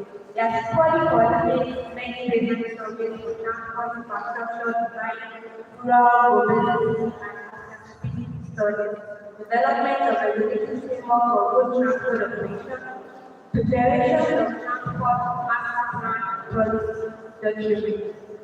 He is also a management consultant, especially in the area of human capacity building in transport sector and transport database management in many government and private organizations in Nigeria and West African countries. Professor Many regular speakers, many local and international conferences and workshops of transport policy issues. As a scholar, he has published more than 50 academic papers in local and international journals. He is also the chairman of the Planning of Institute of Logistics and Transport in Nigeria. His industry focus: transport sector, road, maritime, air inland water and transport, and logistics in supply chain management. On this note, I present Professor J.A. Onyeko.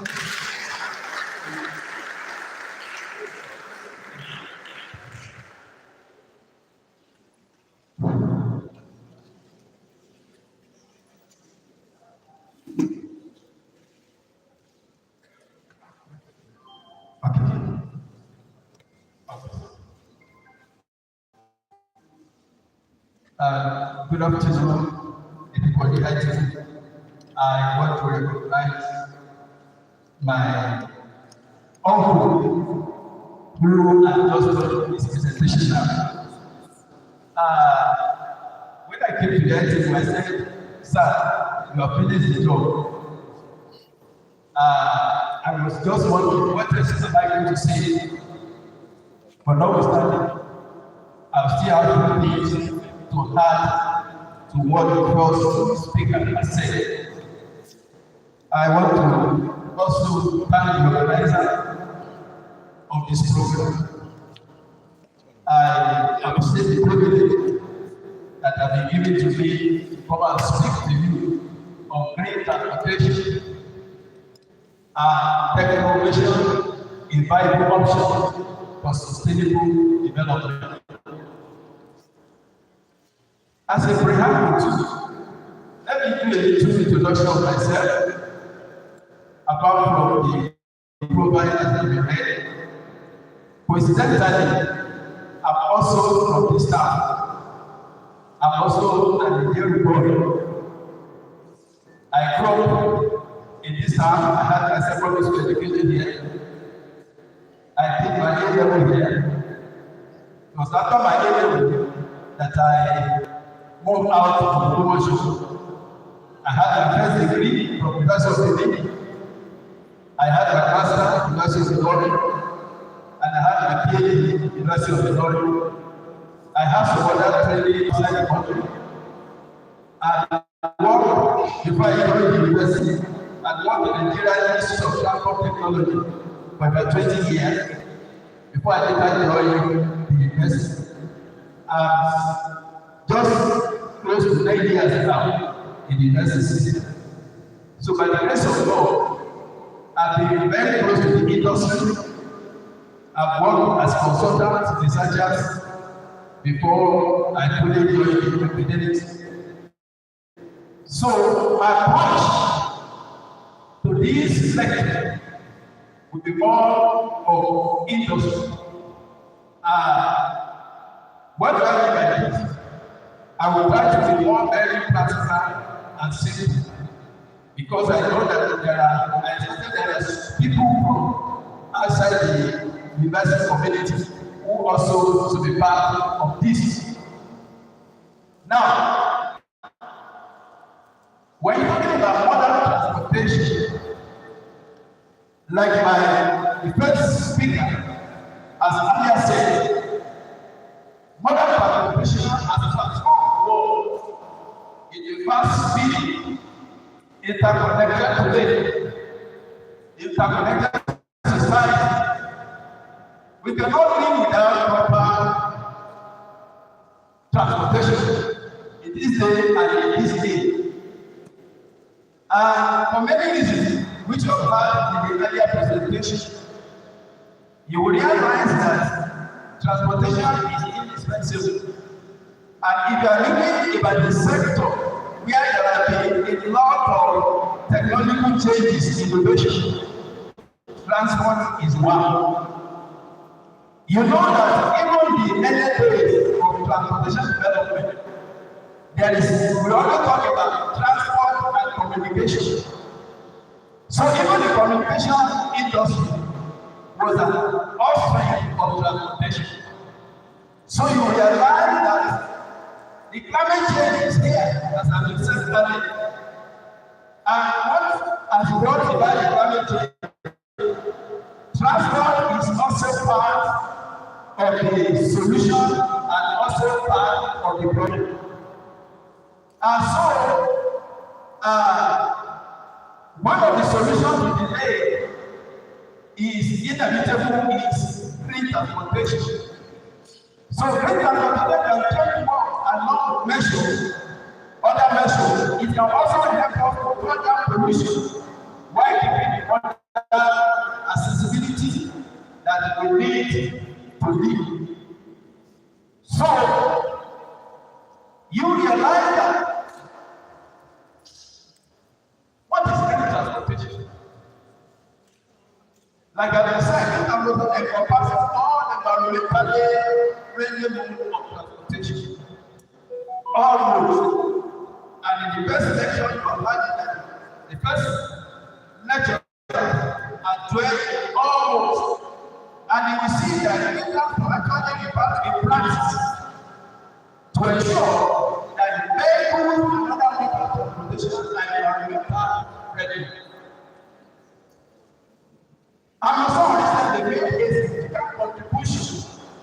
green transportation by implementing electric vehicles as part of the effort to achieve carbon neutrality.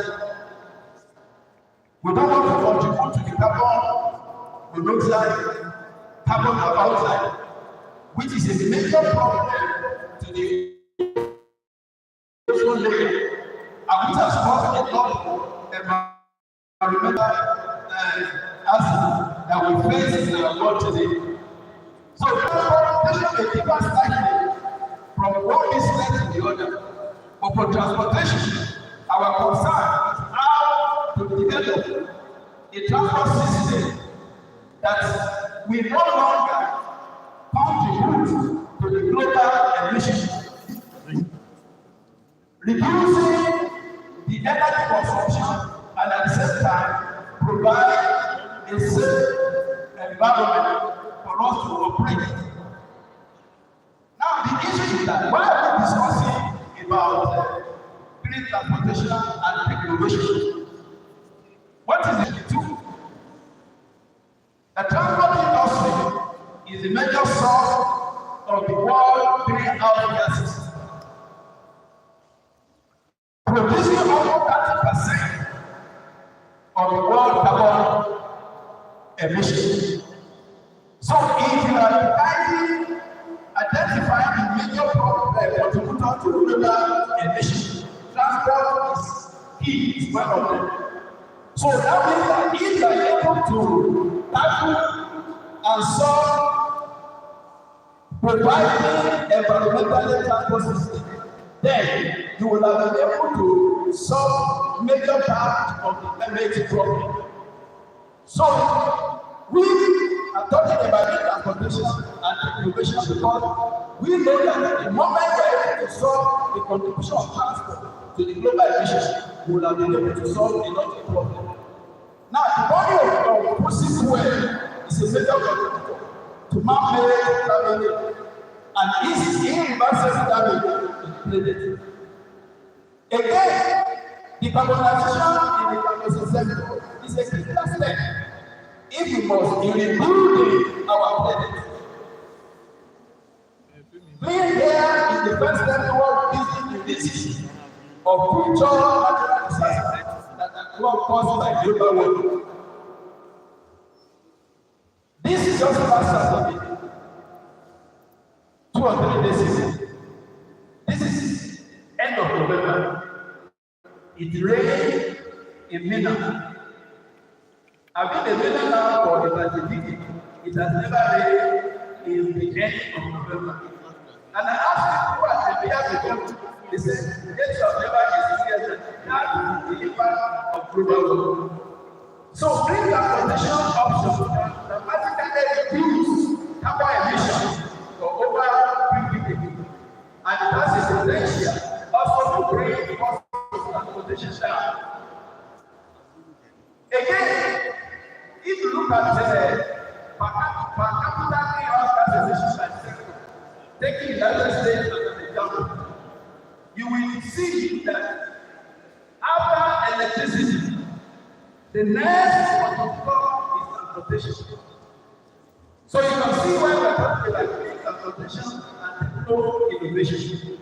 So tackling the problem, we need to start from those that are really contributed. If you look at them on the global scale, looking at contribution country by country, if you look at it, you see China, the major contributor to this global emissions. Then followed by the United States of America. And when you look at the rest of the world, in African countries, you will discover that our contribution to global emissions is very significant. Now, what is the significance of although green transportation initially is very expensive, it's capital intensive at the beginning, but on the long run, it pays more. Because we find it will be cheaper. Green vehicle conversions can save up $750 for every 50,000 miles driven. That That's a report of a research conducted in the United States of America. That if you look at the green transport at the initial stage, it will be capital intensive. But as time goes on, you will discover that the saving you gain on the long run, it worth the effort. Again, electric vehicle owners also benefit from lower maintenance costs. Maintenance cost of electric vehicle is far cheaper than the internal combustion engine. So this long-term saving multiply exponentially for businesses that manage with high fuel and maintenance costs. So what we are saying is that it is even advisable that large transport companies that have a large fleet of vehicles to start thinking of migrating into the electric vehicle, because at the end of the day, and they can compete favorably with their competitors within the transport. The company green transportation. The government of the United States of America also encourages companies that are adopting green policies that is contributing less to the environment by giving them a kind of tax credits. And this other one, and many other incentives, just to see that the industry encouraged to promote green transportation. Now, one thing we increase the efficiency and productivity of this and route optimization and other green transportation strategies can also benefit the environment. Now, me also take you through a few survey of innovation in that have emerged or emerging for green to promote or develop green transportation. Now, like as we said earlier, all electric cars are the most common part of green transportation we have today. All electric vehicles in common balance refer to automobile operate only on electricity. These utilize a high capacity DC battery that run on an electric motor to propel you from point A to point B. And so is the first emerging technical innovation for green transportation that you find on. And you know, to use this electric vehicle, you need charging location, you need charging points to charge your vehicle. At the university, when it's the university, you have to spend a lot of time to charge your vehicle. But as time went on, there was a way they discovered that this was the limitation. And they will now come up another system. You can charge very fast. If you can charge. And then with the charging, it can help you to cover not less than 100 kilometers. So there is a improvement even on electric cars. Again, the portable electric vehicles, these are another class of green transportation that is getting mass adoption for much more right now in the United States. Portable offers several key benefits to individuals who only navigate around medium distances within the city or the suburb. And you can see how small it is. So it does not need a lot of energy to move this type of electric vehicle. Then you now have solar power transportation, which are other areas of research. Because we are talking about sustainable energy, sustainable green energy. So the solar comes into play.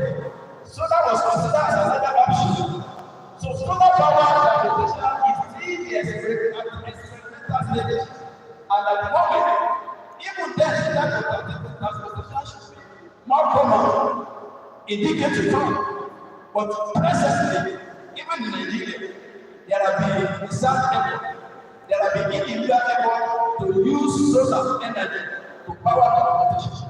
There's a small video I will also show to you the effort that is already being made in Nigeria. So you will realize that it's not only in abroad.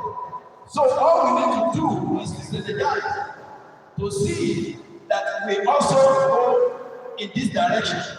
If our world, our environment will be very conducive for all of us to live. Now, solar train had their first batch launch in Australia in 2018.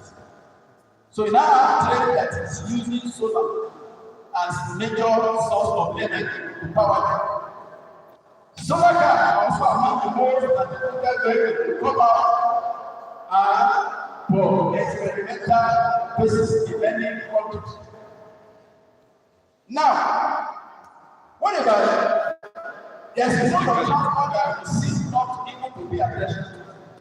Bicycle. Green does not only mean high-tech. So when we're talking about green language, it doesn't mean high-tech. It doesn't mean, oh, to have a high technology. We're talking about making the environment safe for all of us. And therefore, it only means we are not using fossil fuel to move. Bicycles are not the most flexible mode of transportation on this planet. Unfortunately, in this part of the world, we have relegated bicycle as a mode of transportation. I remember when I was in Sweden, and we were in the class, we were discussing about cycling. I was in that program that people from different countries were sharing experience of the effort they are making to develop cycling routes in their country. And when it came to my turn, they asked me, what effort did you make in Nigeria? I just smiled. Then the man said, why are you smiling? Don't you have any program as far as cycling? I said, in Nigeria, to be riding a bicycle, they consider you that either you are pro or something is wrong with you.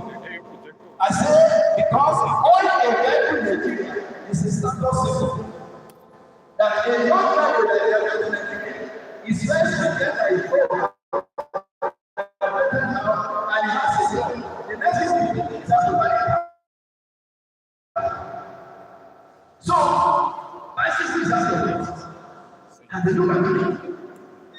They now say, okay, when you go back to the work, go at the pace that you start introducing cycling. There are so many things apart from the environmental, it's not quite good.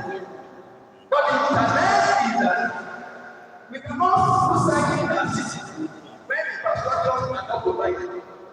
For example, look at cities like Lagos, Ibadan.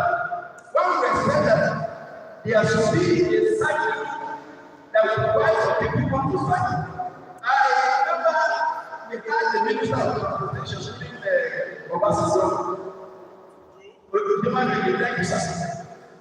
The man who went and he went to one of the places and he was fascinated because I was in the capital of Germany, in Stockholm, capital of Sweden. We went to so many other areas to see how they are for bicycles. I also went to Bogota, that is Colombia, in Latin America. Come and see, I want bicycles in those places, but they go to any cycling. I was fascinated. But nobody went to one of those places. And he was fascinated. When he came back to Nigeria, he went to when they said, we should all the ministers to bicycles in the Africa. And one of today's guys, he was almost knocking down. Now, the issue is this. When I had it now, I said, this one you understand that you need to provide the required infrastructure. Otherwise, it will be a suicide mission. see as our legal society, many of them who they deserve, we realize that less than 40% have palliative diagnosis. So what I'm talking about, that is bicycle are some of the most protected transportations to the mind. They are also cheap with an average of $5 just $100. Only the mountains when you can buy something at $1,000. So for those who need to reduce their emissions or get a bicycle can be wonderful. Some people use bike to walk to work instead of a car, something that many promoters will also love to enjoy. Now, we also have electric bikes, not just the manual. Electric bikes are excellent clean mode of transportation because they do not release harmful emissions like carbon dioxide or carbon monoxide. Only light bike will require an electric bike. However, the speed of electric bike is not something that they are using them are well regulated. Now, let me talk about the hybrid vehicles. Because you will hear the electric car. And sometimes people get confused when they say hybrid, they think it's not talking about electric car. Hybrid is a combination of the two. It's a combination of electric and fossil fuel. This, because of the limitation at the early stage of design, when they discovered that using battery electric to power them, it will only cover a short distance. So the idea at the initial stage was that, okay, let's have a combination of the two energy. So when your battery comes down, the hybrid battery now takes over. The combustion engine will now begin to work. And as the combustion engine is working, it's charging the battery. So when the battery is fully charged, there's an indicator that will tell you your battery is fully charged. It will just switch over from the combustion engine to the electric. So that's what the hybrid car must do. It's that technology behind the hybrid car. So the hybrid car battery can be charged and plugged in instead, the internal combustion engine and the genetic braking system can also charge the battery. So the greenhouse emissions for hybrid cars are extremely low. Emissions are ranked between 26 to 90% lower than the emission in standard driving. So it is still a kind of progress when you compare them with now, like process when you were talking, the issue of technical innovation is not only limited to gold, it covers all. In the trade, my interest is to look at green trade. Because green train transportation is the one that is carrying a large number of people passing across the world. And a lot of development has happened in train technology. It's not like locomotive that we have in Nigeria. That people call Paka. We are past that level. You even have train that is faster than aircraft. So that is the level of technology. So we must come across the world now more committed than ever to support green transportation. So trains are becoming environmentally friendly with hybrid locomotive and other innovative green technology. They are allowed to do this. Again, modern electric trains are used to electrify third rail, overhead line, or energy storage devices such as fuel cell, battery. So the advantage of electric train is that they can reach speed of more than 200 miles per hour, while remaining incredibly safe. They are still very safe, although they run at a very high speed. The safety is still there. Other types of electric train you see them in different shapes and in different sizes. Now, again, to promote green transportation, one, there are a lot of mentioned, apart from using technology, you can also look at it that, okay, rather than you putting too many people on the road, why don't you reduce the number of vehicles? Then you reduce the number of vehicles, but you are not reducing the level of mobility. So the carpooling system is also a green-friendly approach. People go to the same location but share their life. It reduces the number of cars on the roads, lowering our emissions from traffic. For example, in the state of Arizona, in the United States, they are making a practice and a part of the law that regulation, there are special lanes that are not designated for carpooling. If you are doing carpooling, they are designated for all the people that are using carpooling.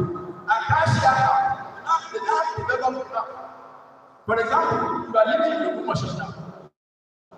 Instead of all of you to bring your car to your office, you now have a house. You wake up, maybe you are living in a commercial school area. So you just take your hand and look at people around you who are going to the same location. They can locate you, you can locate them. And then today, we are going to your own level. You can't just bring us back. And then maybe for a week, the next week, and the following week, it will be another person's story. But you now have to be able to locate and connect yourself. And this is now being encouraged in the state of Arizona. It is also part of a way of promoting green transportation. What about public transportation? Now, this is Lagos. Generally, public transportation follows the same model as carpooling. But many countries are focused on developing public transportation such as electric buses or metro in the city to provide congestion approaches.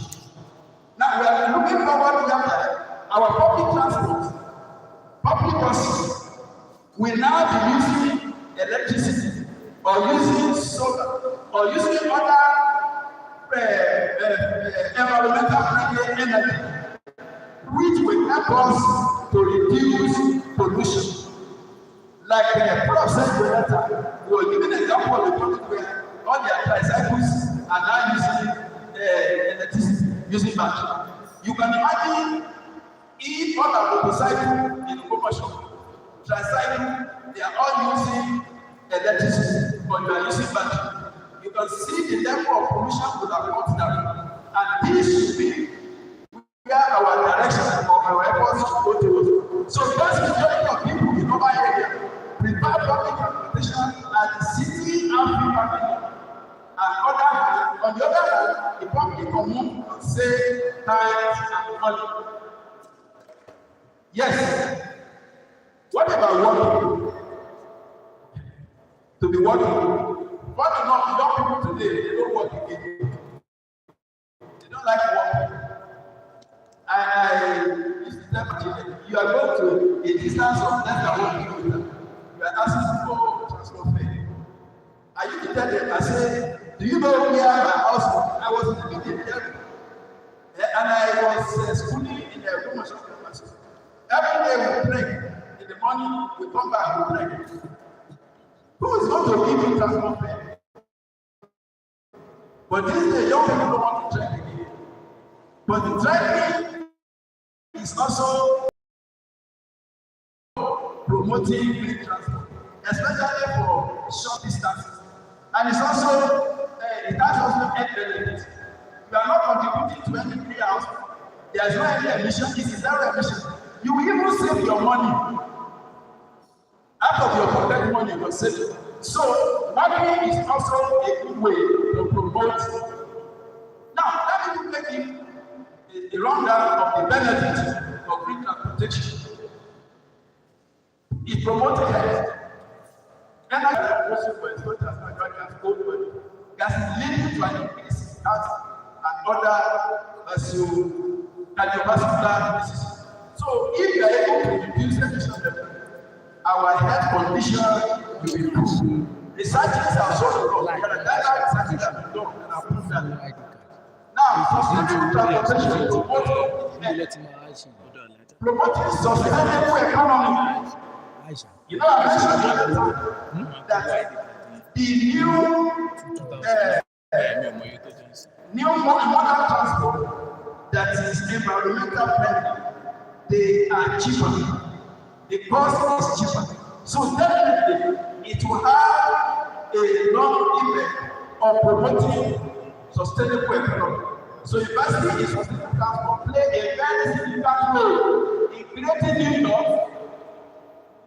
New jobs will be created and then building infrastructure to support public transportation.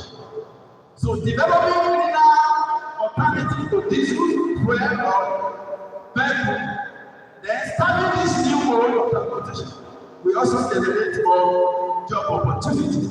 So it will also help us to save money. Using green transport modes such as bicycle, multiple occupant electric motor or motorcycle save us a lot of money. So it has its benefit. It also saves time. Because with technology, you don't have to go and queue at the bus stop before you get access to transport. Right in your room with your mobile app, you can request for a service of the transport without necessarily trekking to the nearest bus stop, without necessarily waiting at a motor park. So it saves you time and know that because it's a bus time, it can help us to reduce environmental impact. So again, now let's look at current technical innovation for promoting green transport in the village. It does not mean as a country we have not done it at all. Not at all. We have done so. So let's look at areas where we have also made effort, especially in recent times. The Nigerian government, through National Automobile Design and Development Council, Development Council, in April 8, 2021, they have commissioned solar power and then charging station. It was commissioned at the University in Sokoto. The station is a collaborative project between the National Automobile Council and Odumadabodio University in Sokoto. So this was an attempt at promoting green transportation. Then you have EN1 technologies is there as also another plan to begin the production of solar power vehicles.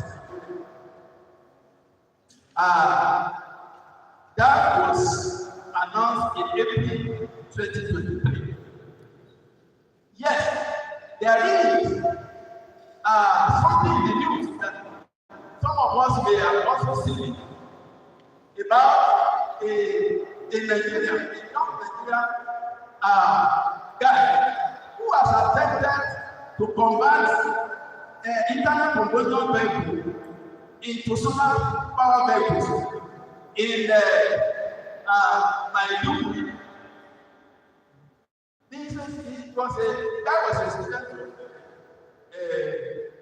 University of Maiduguri. And what did he do? The buses that were carrying passengers there, he developed a device using lithium battery and was converting the internal combustion engine to solar power. Now, I will try to see whether I can get some of these people to show how this young man has tried. And that is a local innovation that has also promoted green transportation. Now, I was looking forward to a situation where university or government will collaborate with this young man and see how you can penetrate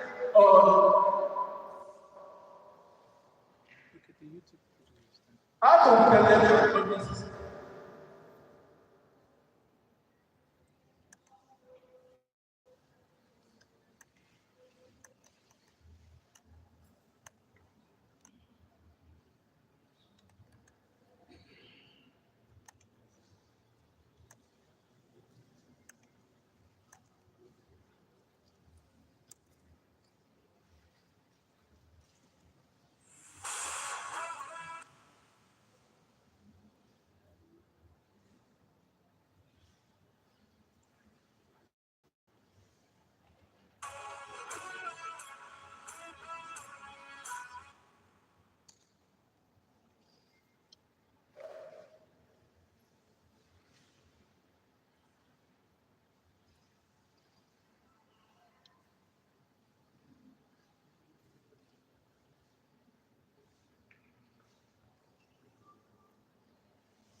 It's not giving the volume. I thought it was going to give it the volume. Anyway, that is the young person in that video. And this is the prototype of the vehicle he has built. And the video is not to show some of the buses in my memory that are being used for public transportation. Thank you. It's still there. Those buses you are seeing, that is the product of this young man. Solar power buses. That's what they're using. You can see the white beam. So we have been making effort in Nigeria. So all we need to do is actually to strategize, is actually to see how we can improve on this capacity. Those are some of the supporters. That's how they grow and change. Those are the batteries I was talking about. Those are the batteries they were using. And so this is transportation. This is technical innovation. This is not US. This is Nigeria. And so I believe that we can also do it. Let's go back to me.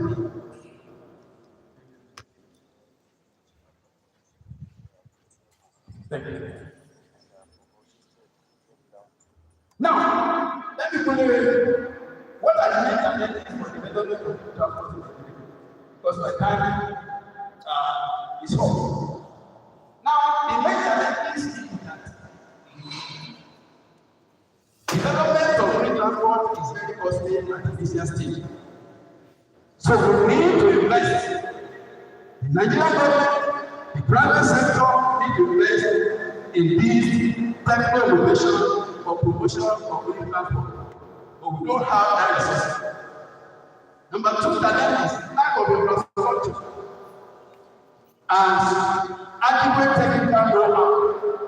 The infrastructure is not there. Even when you have the idea, the environment has not given us the opportunity. Like I gave the example of development of infrastructure for the promotion of cycling.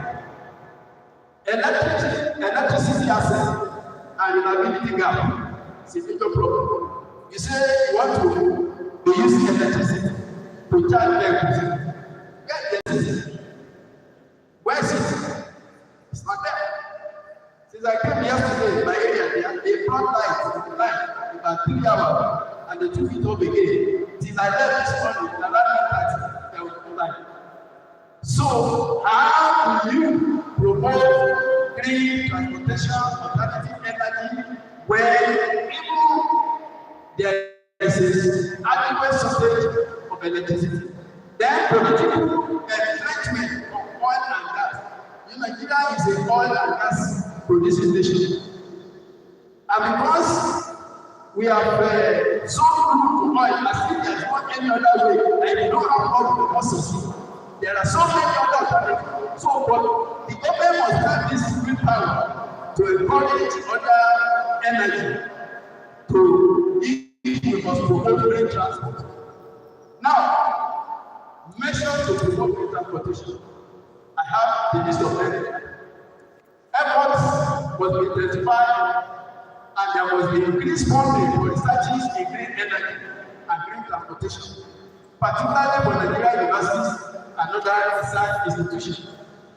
Then, we need to formulate national policy on green transportation and electric vehicles in Nigeria. The Federal State Ministry of Transportation must develop a comprehensive electric vehicle policy. We need to do that. We need to incorporate and integrate or cycling routes in urban transport infrastructure plan in Nigeria, and we need to create awareness of the benefits of the green transport. We need to promote and encourage users of green transportation in Nigeria. We need to develop and apply relevant software to promote and enhance green transportation.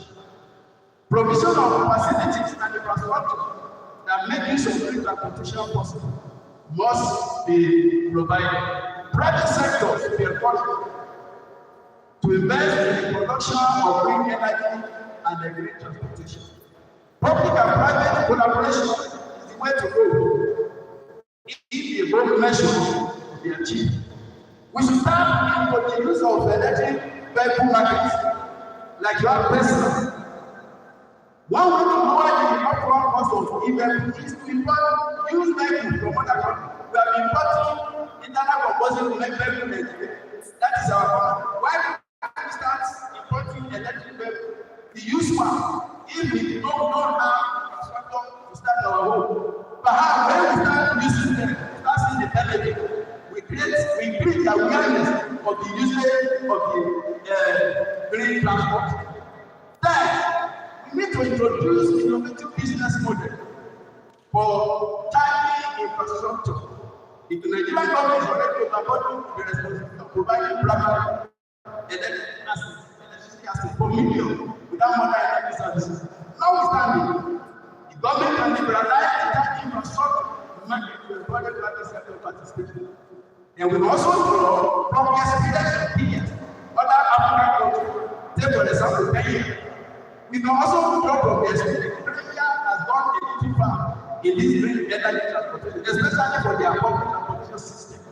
Then, for vocational training, even higher income can also contain electric grant with the question of availability and access to maintenance. If I know you buy an electric vehicle and there are artisans, there are technicians that can help you maintain and repair them, it will not be a let's explore innovative fiscal incentive. High import duties are a primary driver of low vehicle ownership in Nigeria. Fiscal incentives such as removal of import duty, maybe a value-added tax and reduced vehicle can also help to promote the green transport in Nigeria. Great partnership of electric vehicle education in Nigeria. You know, this is part of green transportation can save you money on gas. Additional gas power automobiles are a viable alternative electric cars. I can improve your driving efficiency and lower your fuel costs. Now, reducing the number of your cars on the road is the right way to go. And finally, government may have to play a significant part in supporting transportation by providing legal and institutional framework as well as incentives for the user of green transportation. Thank you. Thank you very much, sir. We can appreciate the progress on the more than that. Please.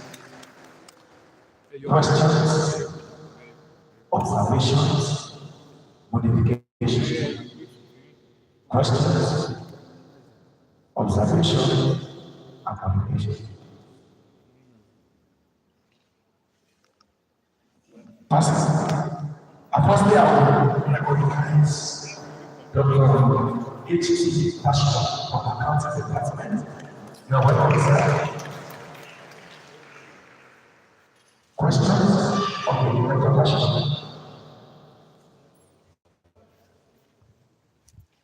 Sir.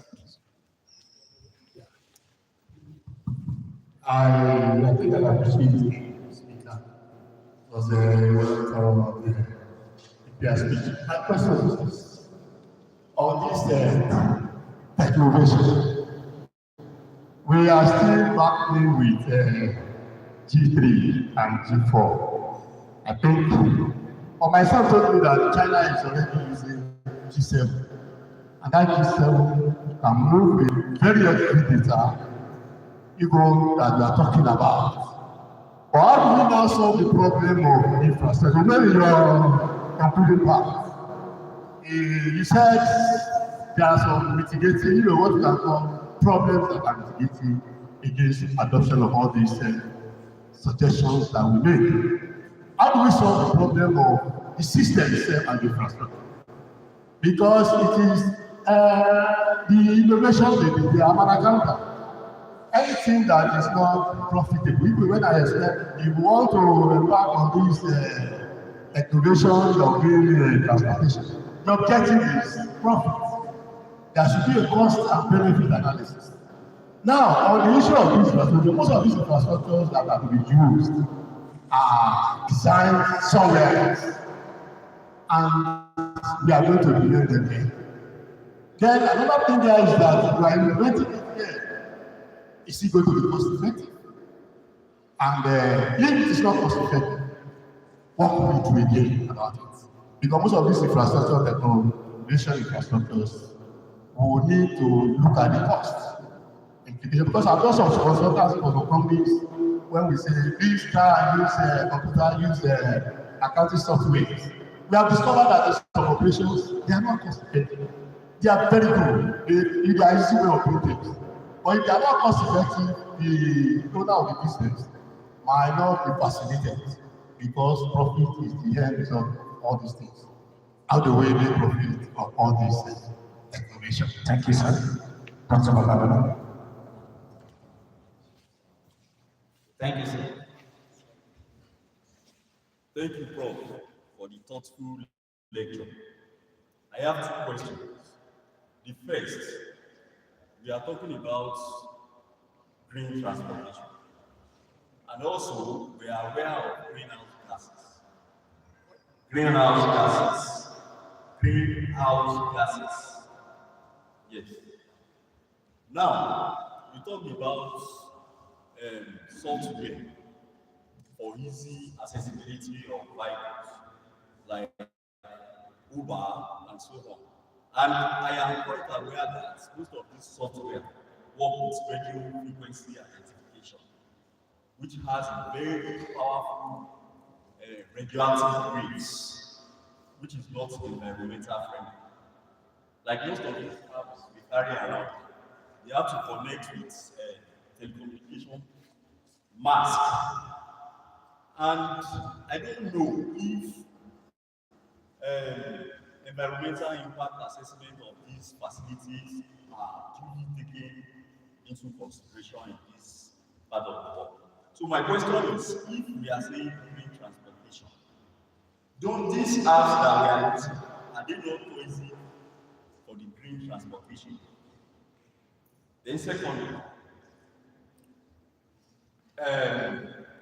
in Nigeria, it is very difficult to measure the effect of global warming as regards to transport externalities.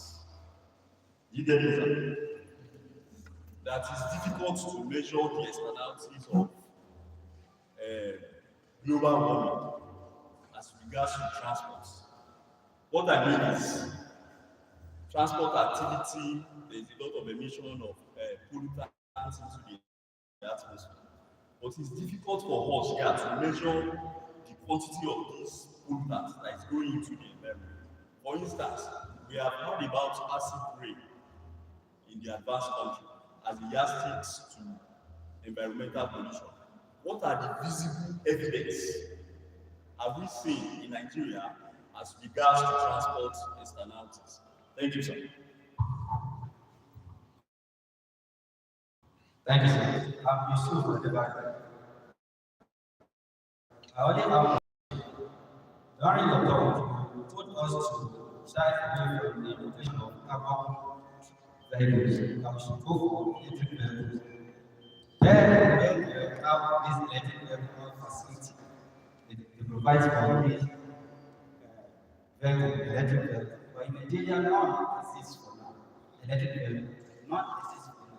Importing it from Nigeria will be a redundant in the state. How we make provision for facilities that are applicable for Nigeria is what we should work on. That's my question. Okay. Another one. Thank you very much, sir. I sincerely appreciate the presentation of our eminent nations who have commented on the element of the green transportation. And Yoruba says, "Oh, can the one that's alone?" I got to go back to the when it's yours, I understand. I'm of the opinion that university communities is a separate entity. researching for the development of science, studying the rural community, who are mostly suffering. The mostly have students.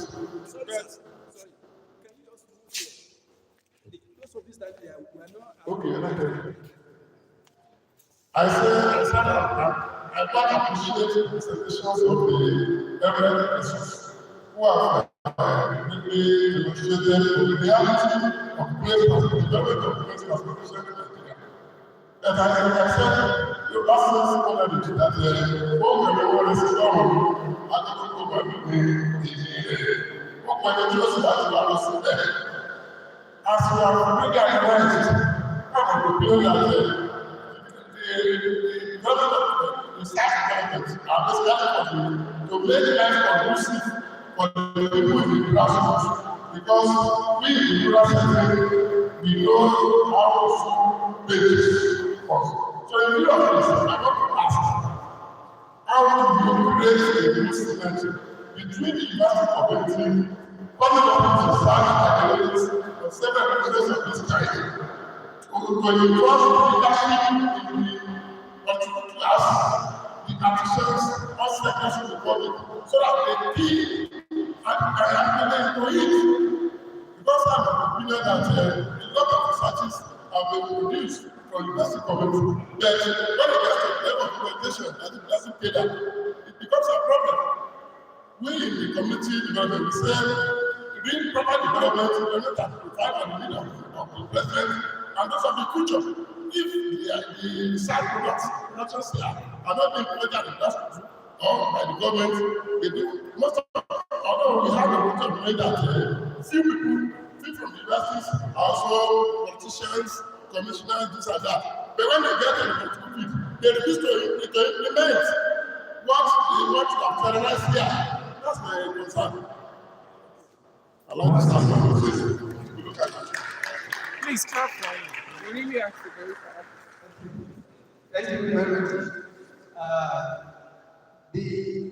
I was struggling to hear this because when he was standing here, his voice was not very clear. But I know he was talking about a playhouse. Look, okay, I think the second person said got very good. You were talking about how, in order to improve accessibility to traffic, and the use of these applications with their integration with communication, they also generate emissions. Yes, they do. But what I wanted to do under a very normal environment in developed countries, before any electronic device or communication gadget is brought adopted for the uses of public, they must also carry out what we call environmental assessment, or what we call environmental impact assessment, and to be able to determine that the level of emission or radiation that the device generates, are they injurious to human health? Because there's a rate, there's a threshold. They normally say that any emission that is beyond this will not be accepted to be used within the society. So, what the emission standard is a global thing. So, all the electronic industry, communication industry, before they adopt a particular mode or a particular electronic, they must have subjected it to emission that will satisfy that is safe for human use. Just like this telephone, even it generates emission. But the issue is that the level of emission it generates is still tolerable level. But there are so many conditions that you find yourself that can make this thing to happen. So even as a user, you still need to be orientated. For example, when you are sleeping in the night, this device put it away from you. Some of us we even put it in our pillow and we sleep with it out of ignorance. So what I'm saying is that no matter they generate emissions and all of that, but the level at which they generate is not enduring. Compared to the use of combustion engine, you see our fossil fuel. So that is the one that is producing more. So what we are saying is that all energy that we are using, it's not that they are not going to generate at all. Some will generate, but what we are saying is that is it not better if you compare to the fossil fuel? If you are discovered that it's better, then you can adopt it. When we are adopting that and we are using it, the scientists continue to work, which means we are not resting. As the result continue to work, we are still looking for a better alternative. And I think that is what the world is doing now. You know, the other time I was talking about hybrid vehicle. Hybrid vehicle is a combination of fossil fuel and electric powered vehicle. But as time goes on, when we are improving on it, the decision is now. We are not talking about all electric vehicles. So as the research continues to grow, we will continue to improve on it day by day. But the most important thing is we are not remaining the same the way we are. I think that's the important thing. Then,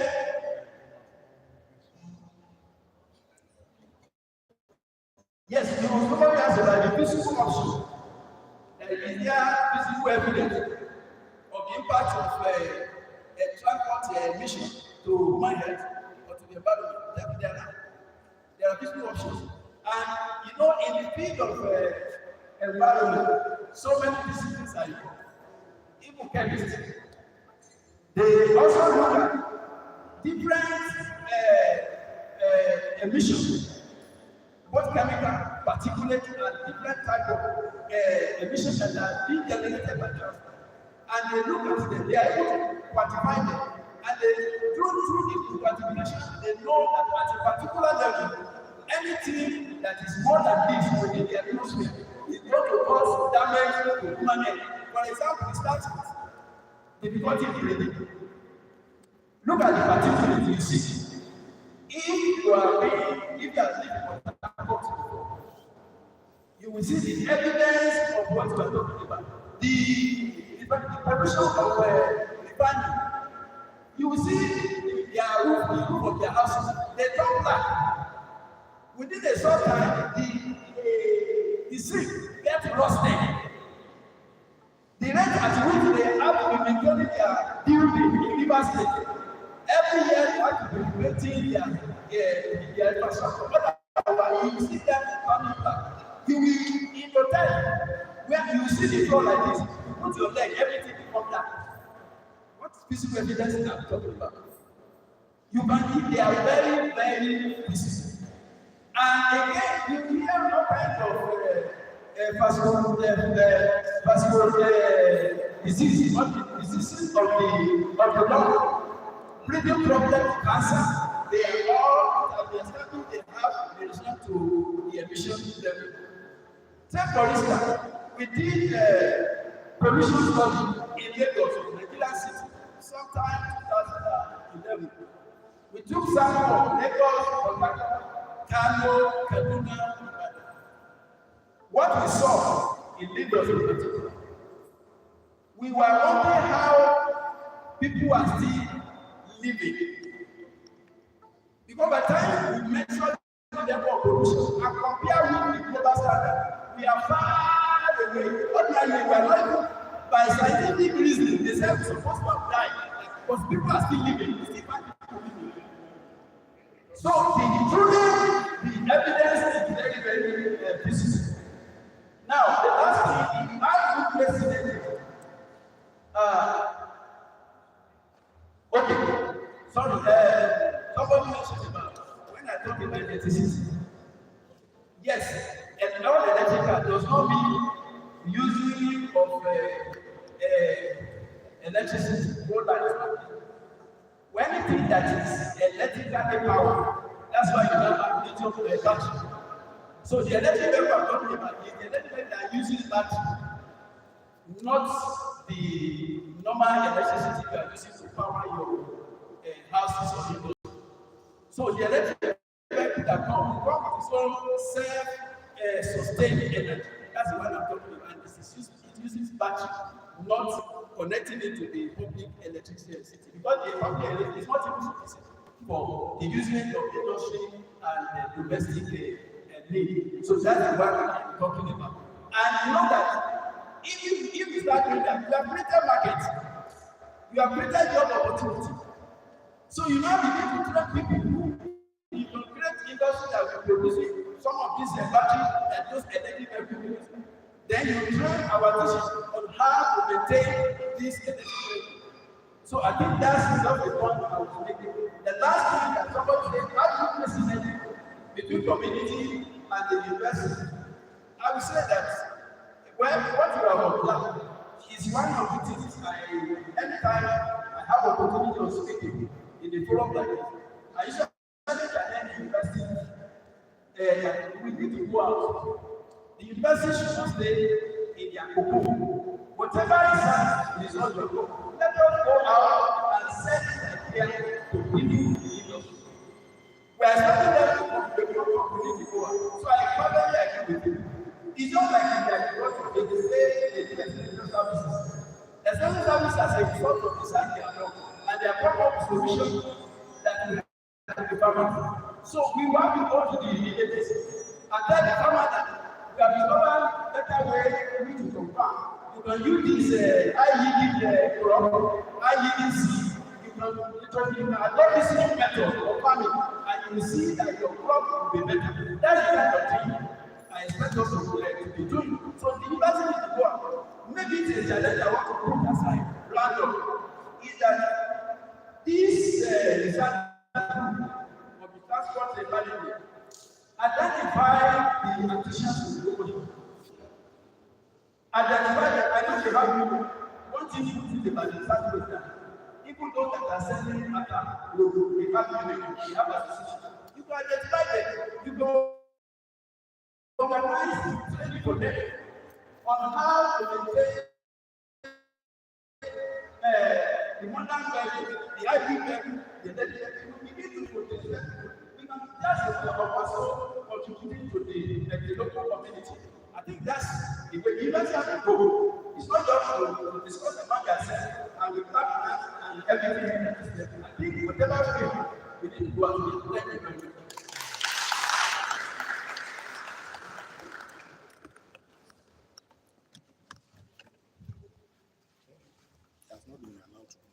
Thank you. On the very matter, when you are delivering your lecture, you mentioned something that is very challenging to us as now.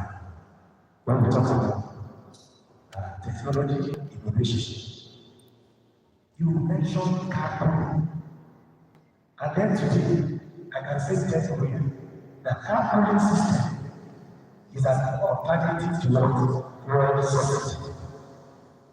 Dr. Fashion, as I say, we members of the University of Technology to travel from Ibadan to Omocho, we have adopted that. We are putting ourselves inside the car. So I can say that part of his lecture of today, as even with the demonstrated, and then he also, as a process, is on that. So can we teach appreciation? Sir, the research team is growing, progressing. On the last conference, one of the programs in there, 4 of our university graduates have been employed by Oyo State government through this research. Because I can remember last year when the commissioner of works was here, he promised, and then today he has fulfilled that promise. So having 4 of our graduates, in the vehicle and inspection unit, and then the ultimate, I believe that this is good. And then another thing, the team, as at last year, then Mrs. Adebayo was this, not a big deal that, but today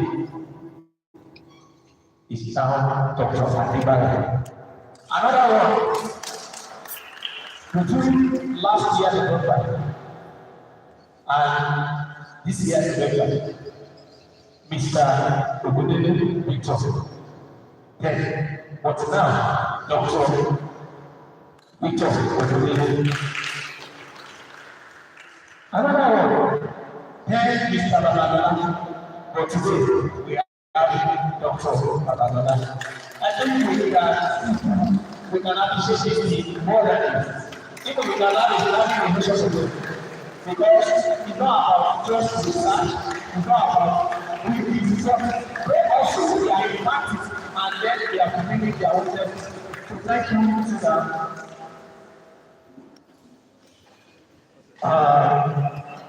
The top presenter will join us through Zoom. I think it's ready now. Over to you, Dr. Foster. Over to you. Over to you. Right.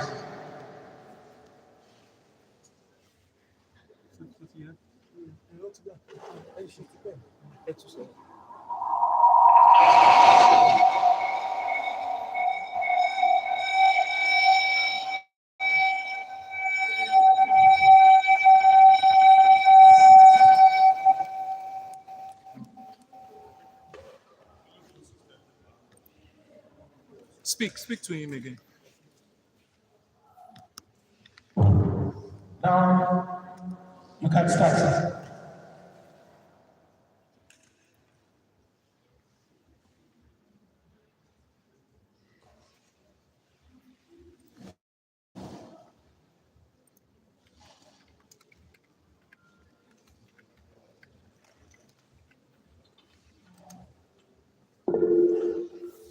Okay, you can go ahead.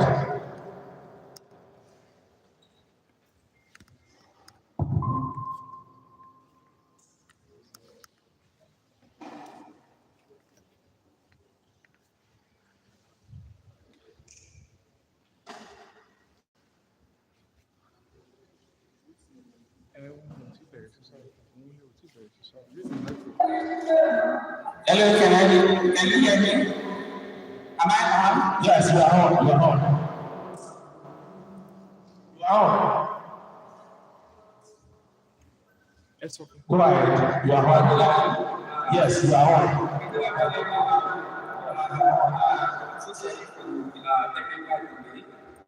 I do a short presentation, and it's just about green transport and sharing things from Lagos. What I do is because it's going through Atlanta, Lagos is doing transport authority. What Lagos is going to do is to improve or to make the transport system in Lagos to be green. This is just a presentation like set for 8 slides about the green transport in Lagos.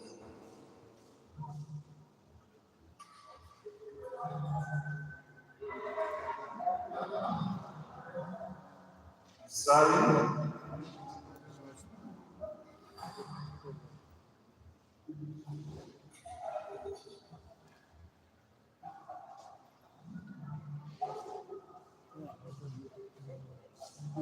It's from him, it's not from us.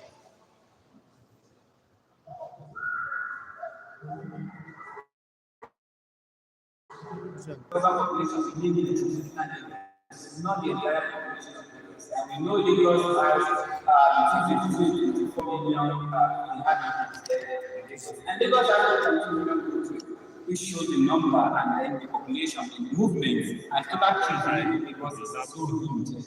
When you look at the city population. And then Lagos has more than 2 million vehicles flying the roads. This translates to more than 226 cars per kilometer.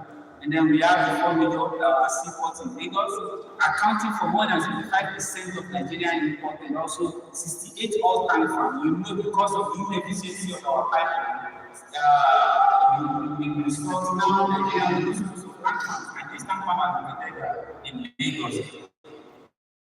And then these are major objectives.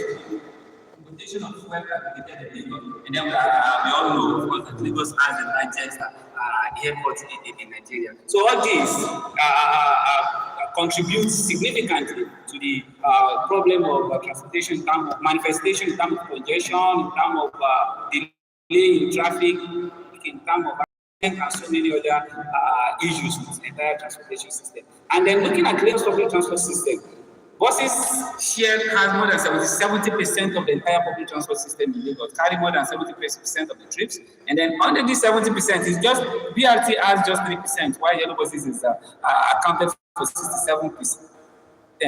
Rail and water transport system just about 1%, while taxi private car has just 20%. And also the share of motorcycles is also insignificant at level of 9%. And then, as I know my boss, Professor Del, will have explained so many things about the concept of green transport and some issues about Lagos. So for those of us that are so close to Lagos, we know our challenges when it comes to public transportation, unregulated public transport system, maintenance with all these yellow buses, obeying the traffic rules, and then even the infrastructure. Because of the population, as I said earlier, the urban population in Lagos is more than 16 million, and then well articulated and the policy. So we have this policy, but you know, the limitation at times used to be a problem. So these are some of the challenges that public transport system is having. So based on this presentation, we're going to give the idea about the effort of Lamata in making transport system to be green in Lagos. For those of us who are very familiar, who are transport researcher or student, you know Lamata was established in 2002 as a semi-autonomous corporate body with a personal succession, an independent board responsible for formulating, coordinating, and implementing urban transport policies and programs in Lagos metropolitan areas. Then, and at times people used to get confused between Ministry of Transport and the function of Lamata. As you can see here, Lagos State Ministry of Transportation developed the policy, while Lamata developed strategies around this policy to convert them to plans and proceed with the implementation in terms of infrastructure required to make these policies a kind of reality. So Lamata developed what we call STMP, Lagos State Strategic Transportation Master Plan, which is a plan that helps Lamata to make transport system to be more efficient and then sustainable. And it has been the core of the development of the public transportation system since the inception or since the creation of Lamata in 2002. So within this STMP, there's 6 rail line that has been earmarked to be done in Lagos. For those of us that are very close to transportation system in Lagos, you know we have 6 rail line, we have blue line, red line, green line, orange line, purple line, and yellow line. So for those of us that are not so clear with that, the blue line links from Marina to Okuku, if you are so familiar with Lagos, while the red line links Marina to Agado. The green line is from Marina to Lekki Free Trade Zone, while the orange line from Ikeja to Agbowa side, and the purple line will link redemption camp through Lasu to Ojo, while the yellow line will link Ota to National Theatre. And then within this SCNT, we have 485 independent bus routes, and then we have 20 water terminals. So all this infrastructure and all these issues that is supposed to be developed are part of what Lamata is doing to make transport system green, to green transportation system. For example, this rail line will really help in reducing the level at which people used to, the level at which we use our private cars. I know very well, I have some of my colleagues that are still around Festa because of this blue line that is already in operation, state transport system. And the another significant one is the partnership with Oando Clean Energy Limited. I think June this year to be precise, the Lamata and Oando Nigeria Limited. Oando Clean Energy is just like an arm of Oando Nigeria Limited. We all know Oando is petroleum sector. But they are now moving into clean energy, and they signed a kind of agreement with Lamata to bring electric mass transit buses into operation in Lagos. These have been piloted at Lagos Bus Services Limited head office in Upeju, and it's doing very well. I think last week they had some a visitor from Lamata here in Lasso. We want to try to pilot it along our corridor here from Obudu to Marina and see how that thing will go. After this pilot stage, to move to full implementation, and then making some corridor Lagos to become green. Especially this our Lagos to Marina corridor. The idea is that Lamata is trying to make it a green corridor. Green corridor says that we have our blue line running purely on electric. It's an electric system, and then in the next few months, we have the buses that will be provided by Rwanda Energy. They run from here down to Marina too. That will be on the electric, and then CNG to also be introduced. CNG buses also introduced. So completely, gradually, this particular corridor will become green because of the fact that there will be a kind of a significant reduction in emission of CO2 from this public transport. And then when we have this efficient public transport system, a lot of people drop their private car. A lot of people will not patronize the daily buses again, then will focus more because of the journey time. When you patronize this mode, the journey time will be reduced. There will be comfort, the security, the safety. And then when you have all these things, these are the hallmark of public transport system. If you want people, especially private car owner, you want them to drop their car, put those 4 or 5 things in place. Make it safe, make it comfortable, make it secure, and then the journey time, make it to be reliable. Reliability in journey time. Once you have all these things, then a lot of people move to it. And then the more you move from private car to this public transport system, the more you are making your transport system to become green. And then we have first mile and last mile buses. The idea behind this FMLM is, okay, we don't really want this, like your carrier to have their own problem and they have their own issue. So we are pushing them to inner routes. Also, we put all these first mile and last mile. So, for those of us in logistics and transport, we know what the last mile logistics, we know first mile. First mile is the first leg of every journey, while the last mile is the last leg of every journey. Then, if you move from your house to the bus stop, your house to the bus stop is the first mile. The same first mile becomes the last mile.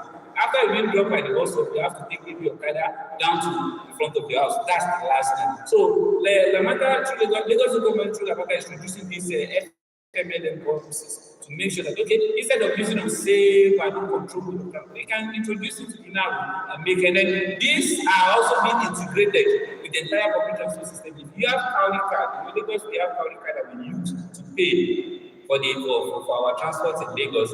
It can be used on ferry. The same card you can use on plane. You can use this on BRT. But this FMLM too, they are also working on that. All these things will reduce the rate at which people are using their private car, and then the way people are patronizing this unsustainable modes of transport, and eventually need to make a transport system to be green. And then we have so many BRT buses being converted to compressed natural gas buses. Based on studies, we discovered that these compressed natural gas buses, in terms of cost of operation, reduce compared to using fossil fuel. In terms of sustainability and emission, very reduced compared to fossil fuel. And then we are talk about Lagos road mass transit system, which is bringing a significant changes to the entire transportation ecosystem in Lagos State. And then I've talked about this turning Marina to green corridor. We have our rail on electric, we have our buses on electric, and then we have more people transiting from using their private car to public transport system, making the entire corridor. The same thing Yanoba to Yanopaja. Most of us are very conversant to this argument from Yanopaja down to Yanoba, passing through Lasso. The corridor will come to green where we're using most of these sustainable modes of transport system. So thank you so much. This just a short presentation and giving idea to what Lagos State government is going to make transportation great in Lagos. Thank you so much. Thank you. Please, let's note that tomorrow the period session will start by 10 a.m. and then that will be done at the Department of Transport Management Lecturer Faculty of now at we normally call that place South Africa. South Africa. So we are moving to South Africa tomorrow morning by 10 a.m. And then also means that presentation of certificates for attendance and paper presentation will be done tomorrow also. The closing remark will be given by Dr. Alana. On behalf of Transport Corporation,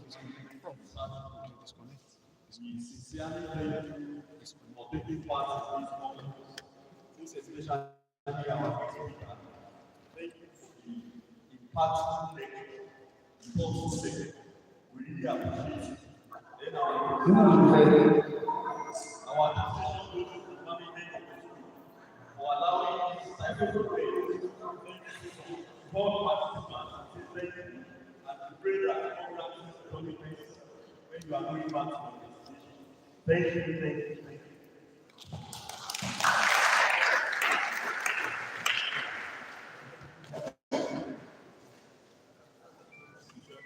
So thank you. See you tomorrow morning by 10 a.m. Thanks for coming. We pray that as you are going to various